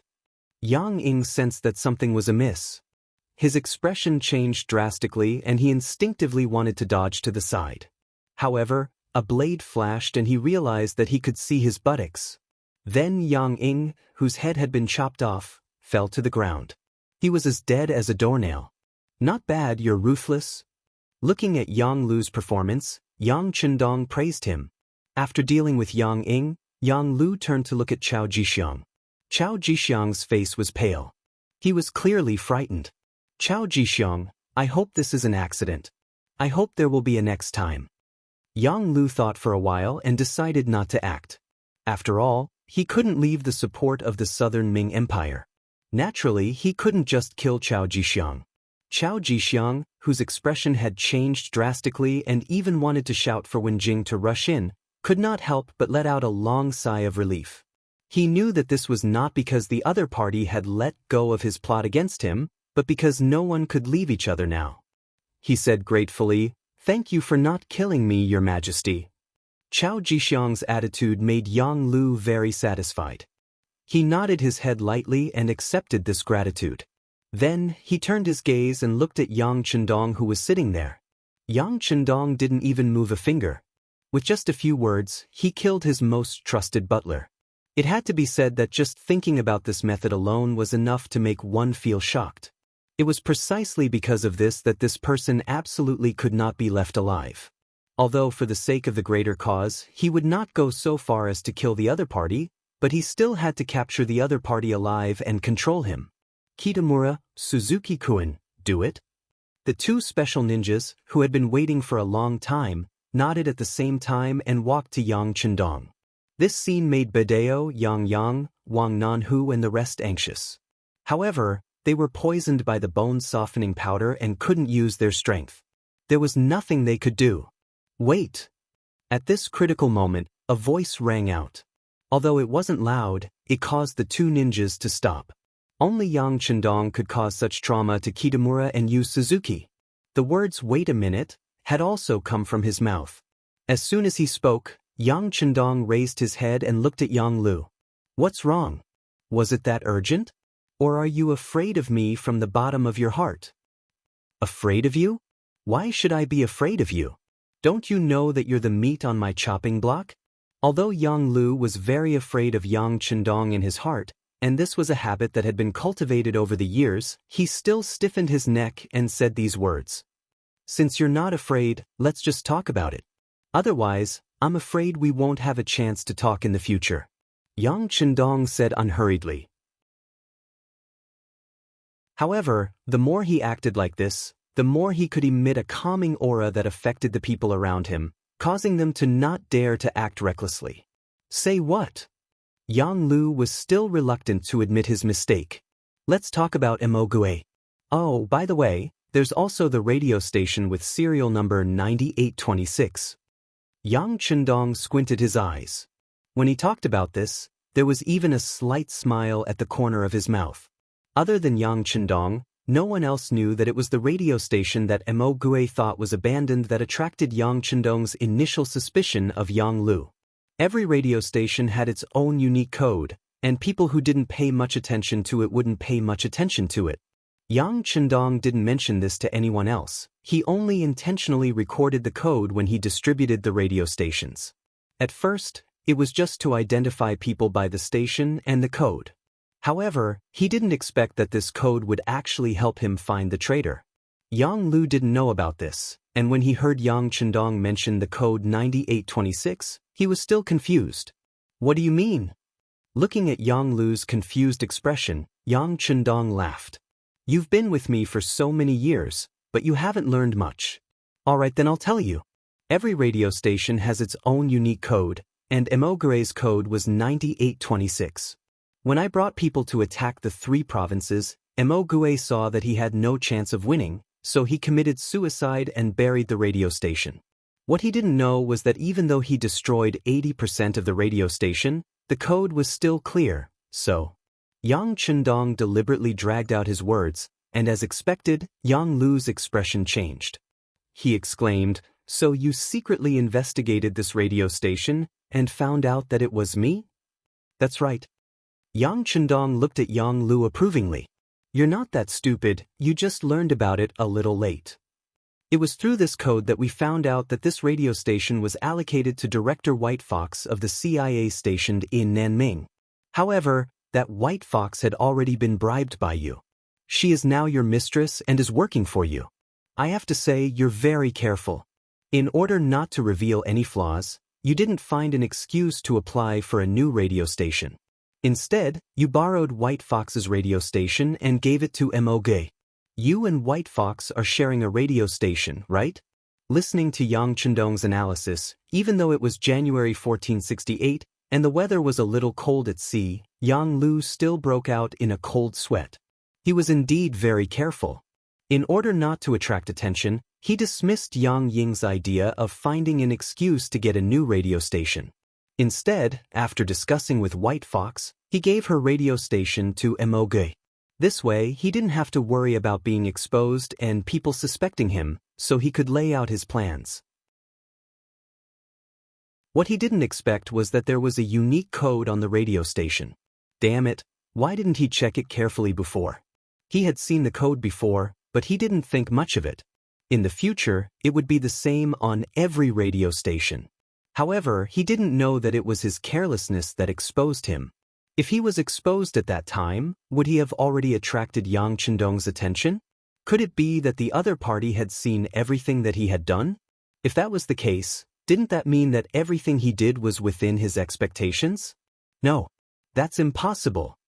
Another voice shouted in his mind. If that was the case, how could Yang Chendong get involved? How could he take the risk? He was now Bugnam of Gojoseon. He had more territory and people than the great Ming dynasty's emperor. How could he jump into a trap knowing that it was a trap? At least, if he had that position, he definitely wouldn't take the risk. In his mind, Yang Lu, whose thoughts were flying, couldn't understand. At this time, Yang Chendong spoke again. After finding out that it was the radio station that White Fox used, they naturally found you. This also explains why White Fox's radio station was no longer in her hands, but she could still receive news from the CIA headquarters. However, this prince didn't touch her, because this prince wanted to see what you wanted to do and what you would do next. Thus, you sent ninjas to assassinate Yang Yang, and then came out to play the hero to save people. This gave you a legitimate excuse to enter Kaohsiung City, right? These words struck Yang Lu's head like a bolt of lightning, causing the cold sweat on his neck to continuously flow out. Yang Chendong continued, after returning to Kaohsiung City, you immediately tried to rope in Yang Wu. You didn't even hesitate to give a woman named Cui Xiu to him. You even made Cui Xiu the steward of the 8th Madam's womb. You wanted to divert the trouble and make this prince think that the assassination of 4th brother was ordered by the 8th Madam.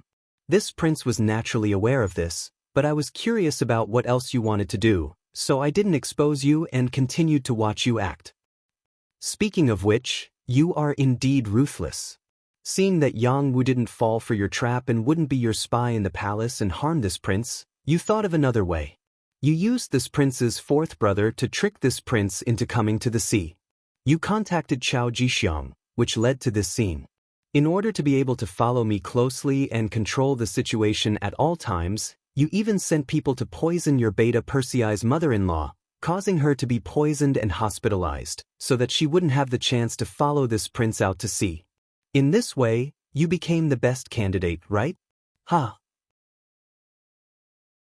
Yang Chendong laughed, but what you didn't expect was that the maid who served Beta Persei's mother-in-law, Yen, was originally recommended by White Fox.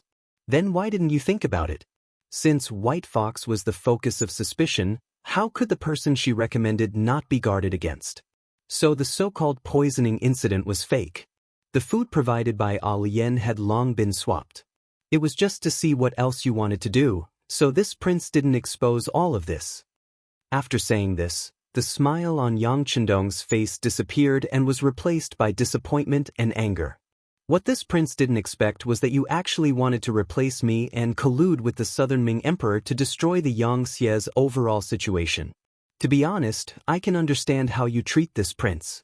Whether it's because you're jealous or disappointed that you attacked this prince, it's also a reaction of human nature. But who would have thought that you would be so despicable and want to harm the entire Yangtze? Do you know how many people died and how much effort we put in to achieve today's situation? Suddenly, Yang Chendong's voice rose several octaves as he shouted, "What's the difference between you and an animal? Do you think you can still be forgiven by doing this?" Yang Lu, who had long been deranged by this analysis, fell to the ground with a plop. Then, he said with a terrified expression, "No. This is impossible. You can't know everything. This is impossible."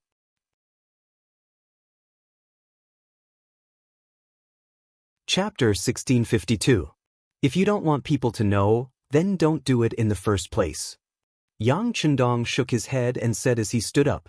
When Yang Chendong stood up, both Kitamura and Yui Suzuki couldn't help but take a step back.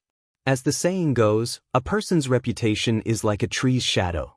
Yang Chendong had always brought them great pressure, like a heart demon. It wasn't something that would disappear just because you didn't think about it, and it wasn't something that could be forgotten just because you wanted to. Yang Chendong was already dumbfounded. He didn't know what to do with Yang Chendong's analysis. Chao Jixiang also widened his eyes in shock at these words, but he was still rational. Although he knew that things wouldn't go as smoothly as he thought, at least the Yang Chendong in front of him was real. That was the most important thing. As long as he could control Yang Chendong, then the situation would still be under control. Even if the other party had a backup plan, he wouldn't have the chance to show it. So when he looked at Yang Chendong, his eyes were filled with killing intent. He had to control this person immediately, then he would be in an invincible position. Where's Wenjing? Why aren't you going to capture the traitor Yang Chendong? After the shout, Wenjing rushed in with a few embroidered uniform guards from outside the main cabin. Then, the embroidered spring saber drew a beautiful circle in the air and went straight for Yang Chendong. There were many rumors that Yang Chendong was not only unparalleled in intelligence, but his personal strength was also unparalleled in the world.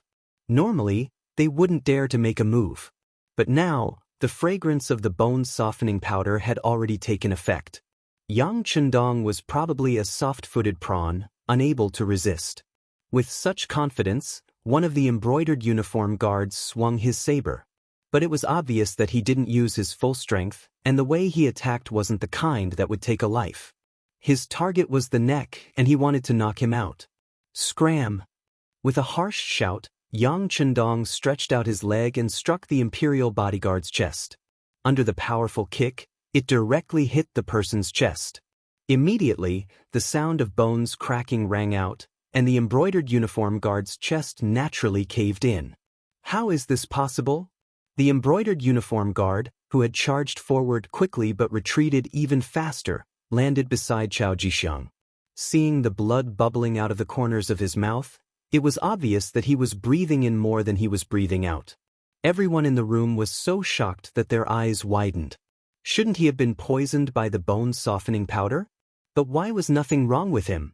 No one knew that Yang Chendong's biggest secret was in the big warehouse. It was just a bone-softening powder. When he felt it, it was led into the big warehouse and completely digested. How could it be a threat to him? It was because of the big warehouse that Yang Chendong dared to enter the tiger's den with a fearless face. The reason why he didn't make a move immediately was because he was waiting for the Wolf Fang Special Forces to make a move. After all, he wasn't the only one on the ship. There were also fourth brother Yang Yang, Baadao Jiang, and the other black cavalry, as well as the brothers from the Navy's cold front. And just when Yang Chendong kicked a embroidered uniform guard to death, there were sounds of fighting outside the main cabin. Needless to say, the Wolf Fang Special Forces had arrived. They had followed Chao Jixiang all the way from the Fuzhou Pier. In order to let Yang Chendong boldly carry out his plan, Yang Chendong didn't ask where exactly he would meet Chao Jixiang. He only knew that it wasn't far from the Fuzhou Pier. From this information, the Wolf Fang Special Forces analyzed that Chao Jixiang would depart from the pier and follow him all the way. It was indeed correct. There were already sounds of fighting outside. Knowing that things weren't going well, Chao Jixiang's face changed as he urged Wenjin and the others to make a move. At the same time, he pulled the frightened Yang Chendong and said, "There's no time, you must let your ninjas make a move immediately. If we can't control Yang Chendong, we will all die here." "Yes, let's do it now." Yang Lu seemed to have come back to his senses as he shouted at Kitamura and the others. Originally, Kitamura and Suzuki didn't think much of Yang Lu. In their eyes, this person was just lucky to follow a good master. However, if they wanted to develop and even revive the small Japanese province and make it independent into a new Japanese empire, they needed financial support. On this point, Yang Lu happened to be able to satisfy them. In addition, they knew very well that if Yang Chendong didn't die, all their ideas would just be a dream. At this moment, they shouted and pounced on Yang Chendong. He had already reached the Grandmaster level. It was quite difficult to hurt him face to face. Although Wenjin and the other brocade guards had also practiced martial arts since they were young, their methods were not bad. However, when faced with Yang Chendong, it was still not enough. After a few punches and kicks, the brocade guards were all dead on the ground. even when Jin didn't hurt Yang Chendong at all. Instead, the embroidered spring sword in his hand was snatched away and he was stabbed in the neck. This time, Yang Chendong used 20% of his strength. After the sharp blade cut through, when Jin's head and body moved, a headless body fell at Chao Jixiang's feet, scaring him and making him jump and scream. Although it was true that he was the factory manager of the Southern Ming Brocade Guards and had killed countless people in his hands. However, that was based on the fact that he was strong and the other party was weak. If they were to talk about martial arts, he was just a eunuch. Even a cold warrior could kill him 4 or 5 times. Now that he saw his trusted aide Wen Jin die in front of him, his expression changed drastically. He instinctively jumped behind Yang Lu. In the main cabin, the death of Wen Jin and the others did not end the battle. When Kitamura and Suzuki Wei rushed towards Yang Chendong from left and right, this was the most exciting part. The blades of 2 ninja swords slashed from left and right, carrying a threatening killing intent. Those who didn't have enough eyes could only see the flash of the blades. As expected of special ninja, their foundation was very good and their strength was not bad. In addition, they didn't have to worry about food and drink in the past few years. As long as they trained wholeheartedly, not only did they recover from their original injuries, but their own strength had also become stronger. Now that the two of them were working together, they had a lot of momentum. The blades flashed, without the slightest bit of fanciness. The first thing they did was to take a person's life. Obviously, they didn't want to capture Yang Chendong alive at all, but to kill him. The 2 blades slashed from left and right, suddenly changing from a slash to a slash. The change in the path was so fast that Amedeo Jiang and the others who were lying on the ground couldn't help but cry out in alarm. Yang Chendong was already prepared to fight back. Although the attacks of the 2 special ninjas were sharp, they weren't really in his eyes. After all, he was already prepared. What he didn't expect was that the other party would change their moves midway, which made his original preparations useless. Seeing that the blade was about to pass through his body, bringing along a piece of flesh and blood, at the critical moment of life and death, Yang Chendong suddenly turned sideways and at the same time pulled in his abdomen. In the next moment, only a "pai" sound was heard. The ninja blade had already cut open the green robe in front of his body. Meng Fei's blade was almost close to the skin of his abdomen, and he could even feel the coldness of the blade. At the last moment, Yang Chendong relied on his nimble footwork to dodge this fatal blade. Taking advantage of the moment when Kitamura's attack was about to end, he raised his leg and kicked out. As soon as the kick came out, the wind blew. As the saying goes, one can know the power from the sound. Just from the momentum of this kick, one could tell how powerful it was. Kitamura, who was the target of the attack, felt the immense pressure, and with a cry of surprise, he retreated. On the other side, Suzuki Yui, seeing her brother being threatened, wasn't willing to let it go. She suddenly slashed her blade at Yang Chendong, wanting to force him to save her. This slash was quite ferocious. Perhaps even a wooden stake as thick as a bowl would be sliced in half by it. Facing this blade, Yang Chendong's mouth flashed with disdain. Then his right hand moved forward, and the embroidered spring blade met Yui Suzuki's blade. At the same time, he didn't retract his right leg, and it was still aimed at Kitamura's chest. For a moment, Yang Chendong's body formed a character. His left leg didn't move, and his right leg kicked forward. His entire body leaned back, and the scene looked very beautiful. Clang! The blade collided with the blade, and a crisp sound was heard. When the powerful arm strength was transmitted from the embroidered spring blade to the ninja blade, Yui Suzuki felt her right arm go numb, and she almost gave up her blade and retreated. While forcing Yui Suzuki back, his right leg also landed on Kitamura's chest. However, the opponent had the strength of a special ninja, and his body was abnormally agile. In the end, he still managed to dodge. But even so, the wind from his leg still brushed past Kitamura's chest, tearing his clothes, and leaving a bleeding wound on his chest. Just the wind from his leg could cause such damage, making Kitamura and Yui Suzuki speechless. In the past, they only knew that Yang Chendong was very powerful, but no one knew how powerful he was, because no one could really force him to use his full strength. But now, they finally had a clear understanding in their hearts. Such an opponent wasn't someone they could deal with. Because they were on a ship, there was nowhere to retreat. Ninjas were indeed powerful, and they could rely on many things and the surrounding environment to hide themselves and achieve a one-hit kill. But this didn't mean that they weren't afraid of water. In this vast sea, once they entered the water, without any protection, who knows how long they could last. There was no way out. Although Yang Chendong was very powerful, Kitamura and Yui Suzuki still had to make a move and continued to attack Yang Chendong from left and right. But this time, they were clearly at a disadvantage. Just now, Yang Chendong just wanted to see how strong these two were, so he didn't give them any pressure. Since he saw through these two's methods, how could he give them a chance to perform? Yang Chendong moved. No one saw exactly how he did it. They only saw a figure flash to the side of the north village. Then, a sound of entered their ears, and the figure disappeared.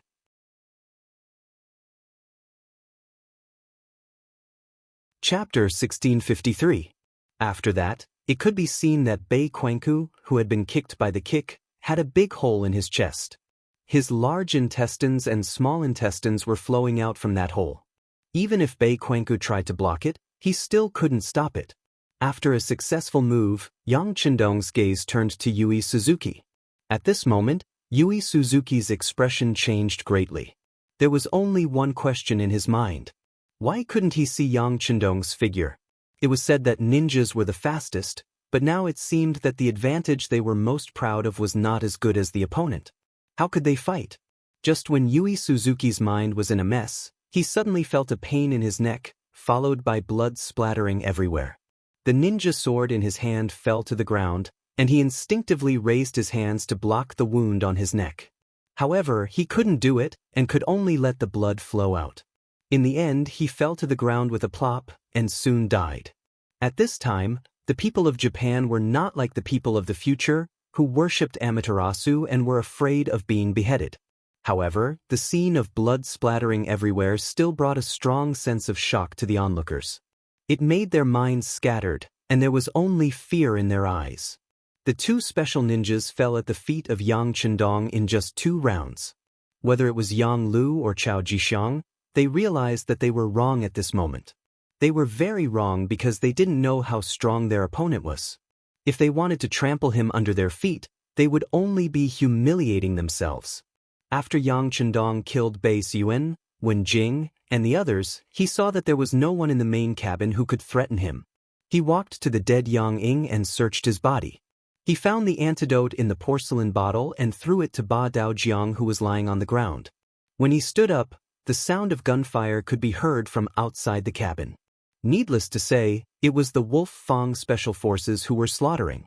The ninjas outside were not easy to deal with, especially in the dark. Even the Special Forces would have to pay a price if they wanted to take care of him. However, it was daytime, and with firearms in hand, those people were no longer a threat. After Ba Daojiang and the other black cavalry soldiers took the antidote, they immediately felt their strength return. They quickly got up and tied Yang Lu and Chao Jixiang up tightly. Yang stepped forward and punched and kicked Chao Jixiang, causing him to repeatedly beg for mercy. Yang Lu, on the other hand, was very unyielding and did not make a sound. This result was completely out of his expectations. It was originally a flawless plan, but who would have thought that Yang Chendong would have seen through it long ago? He was just waiting for Yang Chendong to use all his trump cards, and then he would be caught in one fell swoop. Thinking that everything was over, and that it would be difficult for him to even die, Yang Lu could no longer see any hope in life. Even if Yang was kicking him, he didn't seem to feel any pain. 6th Young Master, everything outside has been settled. The captain of the Wolf Fang Division, Tai Hu, came out of the main cabin with a murderous aura. When he saw Yang Chendong standing there as if nothing had happened, he couldn't help but let out a sigh of relief. Then, he reported the situation outside. Very good. Yang Chendong looked at Tai Hu and smiled. At this moment, the captain of the Wolf Fang Division, Skinny Monkey, suddenly walked over with a frightened expression on his face. 6th Young Master, Things are not good. There are many ships north of us. I don't know if they are coming for us. Not at all, not at all. Yang Lu, who looked like he was about to be captured, suddenly came back to life. He actually broke free from the black cavalry and rushed to the window of the main cabin. When he saw that there were countless black dots in the distant sea, he couldn't help but laugh wildly. Ha! Got his eyes. Do you see, those are the naval forces of the Japanese Empire. They are coming, they are coming. That's right, those are the naval forces of the Japanese Empire. General Kuroda must have arrived. Unknowingly, Chao Jixiang also squeezed over. Then, the two of them cheered as if they saw the hope of rebirth. Then, Yang Lu suddenly turned around and looked at the crowd. Do you see, those are the naval forces of the Japanese Empire. There are 50,000 of them. They are here to capture you. How about this? Let me go immediately and I can still save your lives. Otherwise what? A mere 50,000 naval forces dare to be arrogant in front of this king? Look carefully, who else is beside them? Yang Chendong snorted. At this time, Yang Lu still dared to be so arrogant and even dared to threaten him. This made him very angry. After all, being betrayed by the most trusted person, this kind of feeling was hard to accept. When Yang Chendong said this, the others couldn't help but look at the battlefield.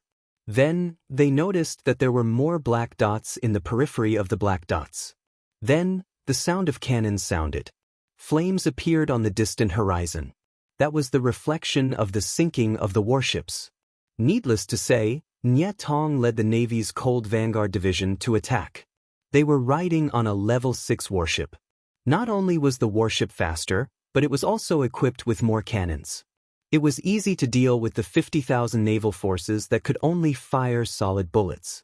With a bang, Yang Lu fell to the ground. At this moment, he finally understood that all his plans were within Yang Chendong's calculations. This time, he completely failed. Chao Jixiang was not any better. He sat on the ground with a thump. His face was also ugly. Right now, he was not only worried about his own safety, but also about the negative impact this incident would have on the southern Ming Empire. Bugnam of Gojoseon Yang Chendong would not let this matter go and attack the southern Ming Empire? Yang Chendong watched as the Japanese ships sunk one after another. His gaze was calm. To be honest, he didn't know that Kuroda, who had escaped for many years, would appear. He instinctively thought that Yang Lu and Chao Jixiang would have other means, so he made the corresponding preparations. He didn't expect that he would hit the jackpot. This was good, as another problem was solved. Yang Chendong didn't need to worry about the distant naval battle. Just like the Army's 1st Cold Vanguard Division was the Army's teaching team, the Navy's 1st Cold Vanguard Division was also the teaching team of the Navy. They were all left behind to protect the safety of Kiosk City.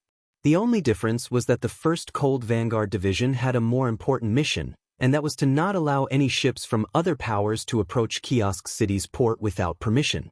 They didn't even let him get close to them. How powerful was this naval force?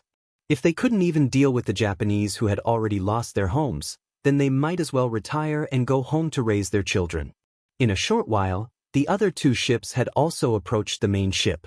Wang Shan led the Black Cavalry and the Cold Vanguard Division onto the main ship. Yang Chendong only glanced at Wang Shan. When he saw the other party nod at him, he knew that the necessary arrangements had been made. He then turned to look at the battalion commander, Wang Nanhu, who was being held down by the Black Cavalry. Speak. What exactly did Yang Lu have on you that made you cooperate with him so much? Your Majesty, I really don't know about Brother Yang Lu. No, Yang Lu will rebel. However, he does have something on me. My real name is Wang Hunan. I was sent to Xianxia by the southern Ming dynasty in the early days. Wang Nanhu was very straightforward and explained everything that had happened to him from the beginning to the end. Then, he said, everything happened because I didn't recognize people properly. Also, I have a problem with myself. It has nothing to do with my brothers. Please punish me, Your Majesty. I am willing to commit suicide as an apology. Wang Nanhu didn't have any intention of harming Yang Chendong. Otherwise, he wouldn't have been drugged by the tendons powder. However, he had done something wrong and his background wasn't clean. Therefore, Yang Chendong couldn't let him continue to hold an important position. Instead, he said to Yang, detain him first and let the intelligence department investigate him. Also, see if there are any more people like him in the army. The Cold Vanguard Division is our foundation. We can't let anything happen to it. Otherwise, it would be fatal. Yes, sixth young master, Ba Daojiang quickly replied. With a wave of his hand, the black cavalry came forward and took Wang Nanhu away. At the same time, in the southern Ming dynasty's Ying Tianfu district, a group of people was quickly gathering at a small shop selling rouge. When they saw that the shop's door was closed, they didn't stay for long. They quickly climbed over the wall and entered. Judging from their swift movements, they were a well-trained team. In the backyard of the rouge shop, White Fox, the director of the Xianxia CIA station in the southern Ming dynasty, was pacing back and forth. She was anxious. This rouge shop was a branch of the CIA. White Fox usually took care of the shop. In reality, she was there to gather information and report back to the CIA headquarters. However, today White Fox was obviously uneasy. She knew that today was the day Yang Lu would make his move. Whether he succeeded or not, it would all depend on today. Unfortunately, her radio station, the one with serial number 9826, had been borrowed by Yang Lu. Now, she could only wait for news. Thud thud. Suddenly, a strange sound came from outside the door. It sounded like someone had fallen to the ground. White Fox was capable enough to be the director. When she heard the sound, she immediately shouted, "Who is it? What's going on?" As soon as she finished speaking, the door was pushed open from the outside. A few unfamiliar men walked into the room, forcing White Fox to take a few steps back. This sudden turn of events gave the White Fox a bad feeling. However, she suppressed the panic in her heart and asked loudly, "Who are you people? This is the Ying Tianfu district. Aren't you afraid that the authorities will send people to arrest you for trespassing?" "All right, Director White Fox. You don't have to pretend anymore. You've committed a crime. Come with us now." A figure walked out. White Fox couldn't help but take a few steps back. Naturally, she recognized that the person who spoke was someone she had met before. Although she did not know his name due to confidentiality regulations, this person had always been by Chief Yang San's side. Now that he was here, it was clear that he was here.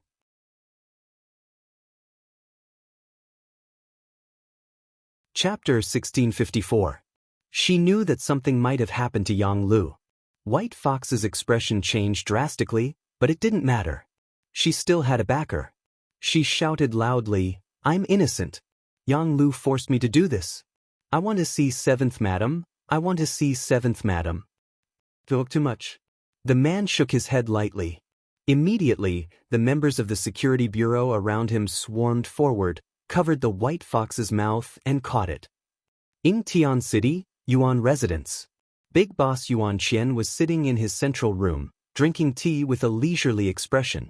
He had already received news that his master, Yang Lu, would soon be in power. At that time, he would be able to obtain goods from Crimson City endlessly. At that time, he would become the wealthiest merchant in southern Ming. Once he thought of the countless silvers that would fall into his hands, Yuan Qian couldn't help but smile. But soon, he couldn't smile anymore. A group of strangers suddenly rushed into his house. Without any explanation, they tied him up and took him away. After that, when his family reacted and went to report it to the authorities, where was he to be found? Crimson City, in a courtyard in a bustling area. At this moment, a woman with a good figure was boiling a medicinal soup. Beside her, a younger girl was helping to add fuel to the fire. Ding ding. Someone knocked on the door. Then, without anyone's permission, the door was opened from the outside, and a group of policemen in black uniforms entered the courtyard. "What are you doing?" The woman turned around and saw the scene behind her. She couldn't help but frown, displeasure appearing on her face. She didn't notice that the girl beside her was much more nervous than her. After the policemen entered the courtyard, they didn't move around. They just stood there. It wasn't until another person walked out from behind him that the policemen stood at attention. At this moment, the woman saw the person who came. "Elder Long?" "That's right. The person who came was Yang Xie's chief of police. At the same time, he was one of the 5 elders, Longtime. The woman who called out to her was Chi Chiga, the wife of Beta Persei, Yang Chendong's servant. It was precisely because of this that Kikij was very surprised to see Longtime. Then, she instinctively thought of something and couldn't help but say, "Could it be second brother Yang?" "No, brother Beta Persei is fine." Longtime quickly shook his head. When she heard that it was not Beta Persei who was in trouble, Kikij became even more worried.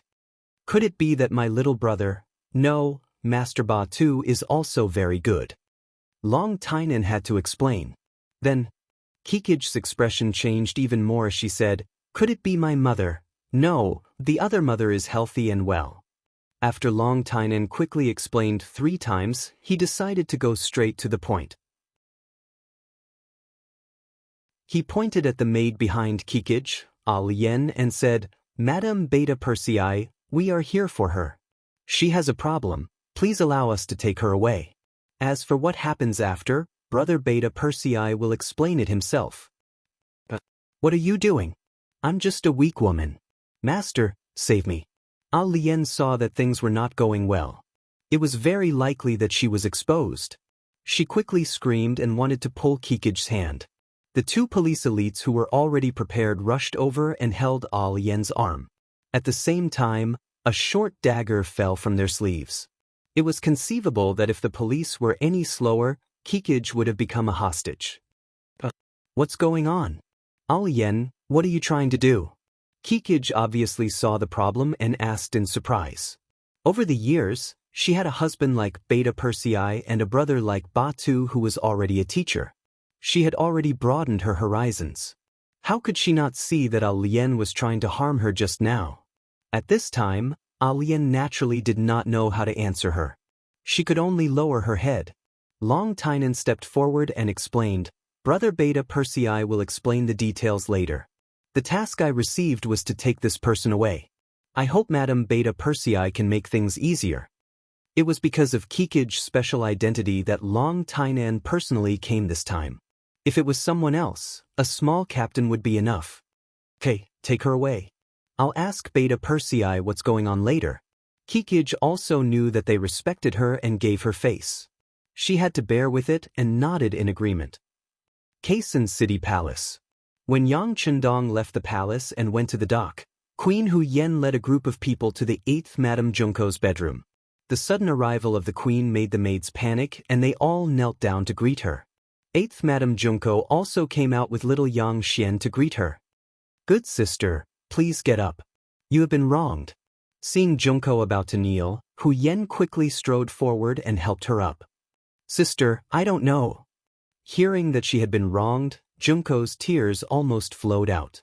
Although Yang Chendong had come to see her more than once during this period, he always came secretly at night and left secretly. The other people in the palace didn't know about it, so she suffered a lot of disdain these days. Now that the queen had appeared here openly, did it mean that she had to clear up her problems at this moment as well? Seeing the hope in Junko's eyes, Hu Yen smiled and nodded. Then, with a wave of her hand, Tomiko appeared from the crowd. The appearance of Tomiko's personal maid, who was also the head maid, immediately attracted a lot of people who didn't know about it. Wasn't Tomiko's problem already dealt with? But now she appeared here, and it seemed that nothing happened. What was going on? Many people didn't understand, but some people knew. For example, Cui Xiu, who was kneeling on the ground. At this moment, her eyes were already flustered. She was obviously scared. "Capture her." When Tomiko appeared, Hu Yan's voice suddenly became cold. As soon as she finished speaking, a few tall and sturdy maids walked out and came to the side of Cui Xiu, who was kneeling on the ground, pressing her down firmly. "What are you doing?" "I want to see 5th brother Yang. I want to see 6th brother Yang." Thinking of the 2 backing behind her, Cui Xiu couldn't help but shout, "You will see them. Take her away." Hu Yan's voice was still cold. In the presence of many maids, Cui Xiu was taken away like this.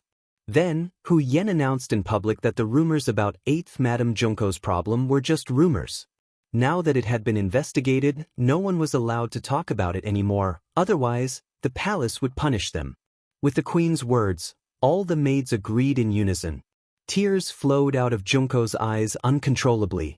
She knew that her innocence was finally revealed to the world. On the other side of the palace, a telegram was in little Yang Bo's hand, and a pile of loose telegrams were placed in front of him. They were all asking what to do.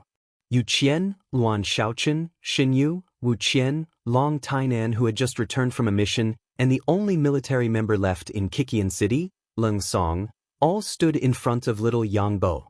Everyone looked very nervous. The coded telegram sent by Yang Lu had now spread to all the Xianxia units and departments with radio stations. Because of this, it caused a huge commotion. Especially the army. Now, all the provinces, regions and forces under the Xianxia had sent telegrams, asking what was going on. Did something really happen to Bugnam of Gojoseon and so on? The 5 elders also didn't know where Yang Chendong went. They only knew that Bugnam of Gojoseon was no longer in the city after receiving the telegram. After discussing with each other, they came to the palace to see the eldest son, who was also Yang Chendong's designated successor, Yang Bo, to find out what to do. Yang Bo held the coded telegram in his hand, and the words that his father, Yang Chendong, said to him the last time they met appeared in his mind. If you think it's right, just do it. Thinking about Yang Chendong's words, Yang Bo suddenly seemed to have gained confidence. His eyes suddenly opened wide, and he asked, "How's the situation in Kikian City now?" Answering the prince's question, "Everything is fine. With us here, there won't be any problems." But as time goes by, the one who answered him was the most senior, Yu Qian. It was obvious that they could use their prestige to suppress the situation for a short period of time, but if something really happened to Yang Chendong, then it would be hard to say. What about the army? This time, Yang Bo looked at the only member at home, Leng Song. Leng Song, who had been promoted to first-rank general, immediately saluted and answered, "The soldiers in Kikian City are fine. Although there are some emotions, they are stable. But many generals outside have sent telegrams asking what's going on." If time goes by, Leng Song didn't say much after that. However, everyone could understand what he meant. The army wasn't like the army. There was a saying, when a general is outside, he can't give orders. If Yang Chendong wasn't prepared and something happened to him, then the other forces would inevitably try to rope him in. Some ambitious generals might even reveal their confidence. If that was the case, then who knows what would happen? Yang Bo nodded after hearing this. Although he was only 11 years old, his experience since young made him more mature than his peers.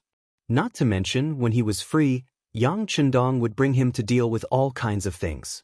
Previously, Yang Chendong had purposely said something special to him, so he was somewhat prepared. Yang Bo, who was more confident than the others and trusted his father a lot, finally said, "Everyone has seen the telegram. I believe in my father, he will be fine. You should also believe it, so do what you need to do. At the same time, we also need to pay special attention to the reactions of the people below, especially those generals who hold great power. Immediately have the intelligence departments in various places take action and keep an eye on their every move. Also, my father will be fine. We must believe that even if something happens to my father, I will still be here. Don't worry about anything, understand?"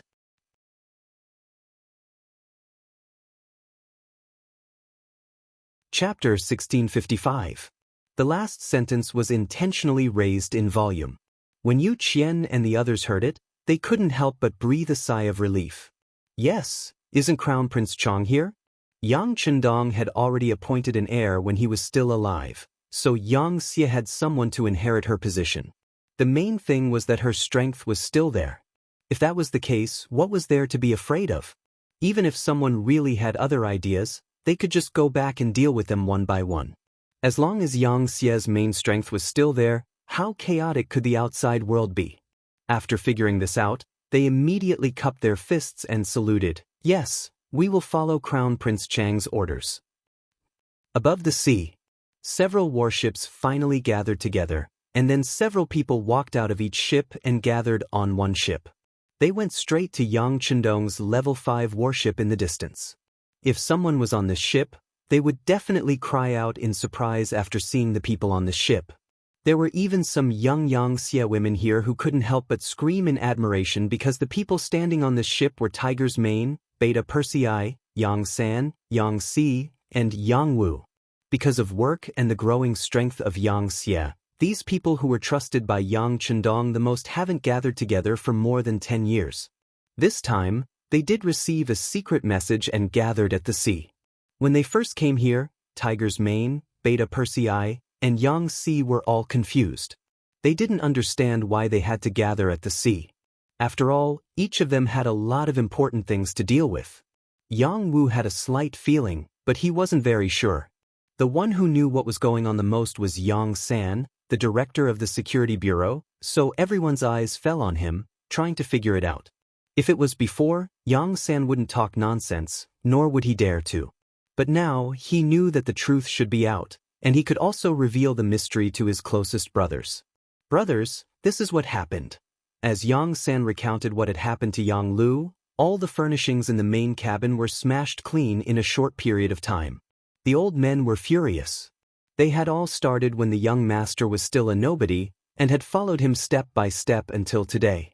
Now, they could have whatever they wanted. In the entire Xianxia, they also had a high status that no one else could compare to. Even though none of them, including Tiger's Man, had entered the cabinet, in reality, their power was not below any of the cabinet elders. To put it in a slightly exaggerated manner, once they expressed their views on a certain matter, even the cabinet elders would think about it carefully. Who gave him such a result? Who was the one who gave him such influence? There was no need to say more. Everyone was well aware of it. As long as they continued to work hard, one could imagine what kind of glory they would have in the future. Even their descendants would benefit endlessly. They were the young master's servants, the most trusted kind. Logically speaking, anyone could betray him, but they would never do so. This was not only their opinion, but also the opinion of many Xianxia people. But now, not only did Yang Lu betray the young master, but he also wanted to choose and replace him? This result was unacceptable to the brothers. Yang Lu could be lazy and could also make some small mistakes, such as accepting bribes, but he absolutely could not betray him. This was not allowed by any of the masters. In a short period of time, everyone smashed things and scolded people. Then they quieted down a lot. The first to speak was Tiger's Mane, who had always been the eldest. "It's my fault. We've been too good to Yang Lu. The last time he made a mistake in the first city, I even pleaded for mercy on his behalf. As a result, he became bold and unscrupulous." When Beta Persei saw that his eldest brother had admitted his mistake, he immediately said, "I'm also responsible for this matter. I also pleaded for mercy back then. I thought that since we're all brothers, I would definitely help if I could. But now, it seems that our indulgence has made Yang Lu overestimate himself. If I had known this would happen, I would have dealt with him back then and locked him up so that he wouldn't be able to do any evil. Let me remind you that it's not a matter of locking him up now. The matter is far more important than this. If the young master hadn't been prepared, I'm afraid that today would have been really dangerous. Even the entire Xianxia would have been implicated." Yang San could only remind his two brothers when he saw that they were still avoiding the important matters and dwelling on the trivial matters. They still had a glimmer of hope to save Yang Lu. As brothers, why would Yang San want to deal with Yang Lu? This matter was really too big, especially after the coded telegram was sent. Everyone in Xianxia knew that he was going to replace the young master and become the Bugnam of Gojoseon. How could they not give everyone an explanation for this matter? As soon as Yang San spoke, all the brothers immediately shut their mouths and fell into deep thought. Seeing that everyone still wanted to be good old men at this time and wanted to help Yang Lu, Yang San couldn't help but laugh and say, "Brothers, I know what you're thinking and I can understand how you feel, but there are still some things that I have to say. Now that the matter has become so big, it's not something that we can handle behind closed doors. The young master has to give everyone an explanation for this matter. In other words, Yang Lu must die. This is beyond doubt and cannot be changed. Anyone who wants to plead for him will only end up losing the young master's trust forever. What's the matter? Someone wants to rebel and you want to plead for him. Doesn't that mean that you also have the same thoughts? When Tiger's Mane and the others heard these questions, they were all shocked. Especially Tiger's Mane. He had followed Yang Chendong since he was young. In terms of relationship, he was much closer to him than the other Xianxia servants. He would never allow anyone to threaten the young master, even if that person was his closest kin. For example, if that person was his son, he would place righteousness before family. Now, how could he really sacrifice himself for Yang Lu, who brought this upon himself? Not to mention whether this would cause the young master's displeasure, just based on the fact that someone had threatened the young master, he could not let the other party go. After thinking it through, he said, "Thank you for your reminder, Brother Yang San. As your big brother, I'm here to say that no matter how the young master wants to deal with Yang Lu, I'll support him with both hands. This doesn't mean that I don't have feelings for everyone.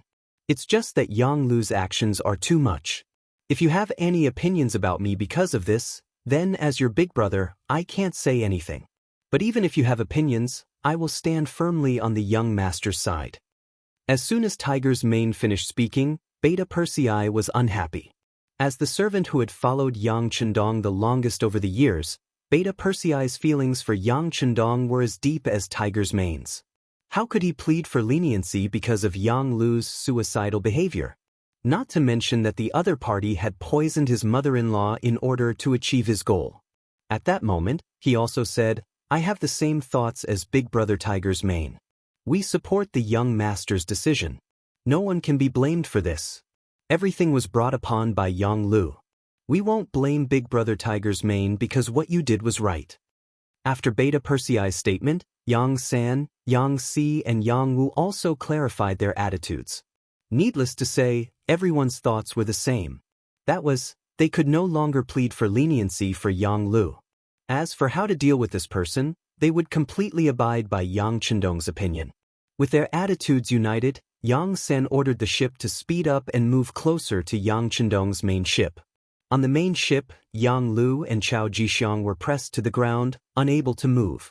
At the moment, Yang Chendong was listening to the report from the telecommunications division chief, Wang Shan. "Young master, as soon as the coded telegram was sent out, we received a lot of inquiries, but you didn't reply to any of them. Do you think there will be any problems?" Wang Shan asked nervously. He could understand the young master's thoughts. He could use this matter to test some people, but what if he overdid it? If there was a problem with Yang Xia's situation, the gains would not make up for the losses. "What? Do you have doubts about the young master's judgment of people?" Yang Chendong said with a smile. But as soon as he finished speaking, he felt something. He glanced at Yang Lu, who was kneeling on the ground, and shut his mouth. Wasn't this a ready-made example of an error in judgment right in front of him? Speaking of which, using Yang Lu was different from using other generals and provincial governors. Yang Lu was a servant of the Yang family. He was used because of his good performance in the past. But since he made a mistake, he was also sidelined and placed in the southern Ming dynasty to organize intelligence. It seemed that the task was heavy, but in fact, Yang Chendong had no intention of sending troops to the southern Ming dynasty. In addition, there was not only the security bureau in the southern Ming dynasty, but also the existence of the CIA. Yang Lu's power had been greatly weakened. After discovering Yang Lu's conspiracy, if it were not for the fact that he wanted to wipe out all of Yang Lu's forces, he would not have taken this risk. Therefore, Yang Chendong no longer had any trust in Yang Lu. If it were not for the fact that he wanted to take this opportunity to find out those who opposed him, he would have dealt with them long ago. This could not prove that Yang Lu had misjudged him. After all, if it were other people, they would have died because of the mistakes they made in the beginning city. How would they have the chance to do this? So seriously speaking, Yang Chendong's judgment was still good. For example, the provincial governors and generals he appointed in the provinces were all killed in blood and fire. They were also given the opportunity to control a region after careful consideration. But for such people, what was their temperament? How was their ability? Yang Chendong couldn't say that he knew everything, but he could be considered to have seen through 80% of it. As for the remaining 20%, there were two major departments, the Security Bureau and the CIA, monitoring their performance at all times. This also made Yang Chendong feel more assured to use them. You're tuning in to the Wang Lin's Journey YouTube channel. Don't forget to subscribe and join us on this journey to catch the most captivating stories.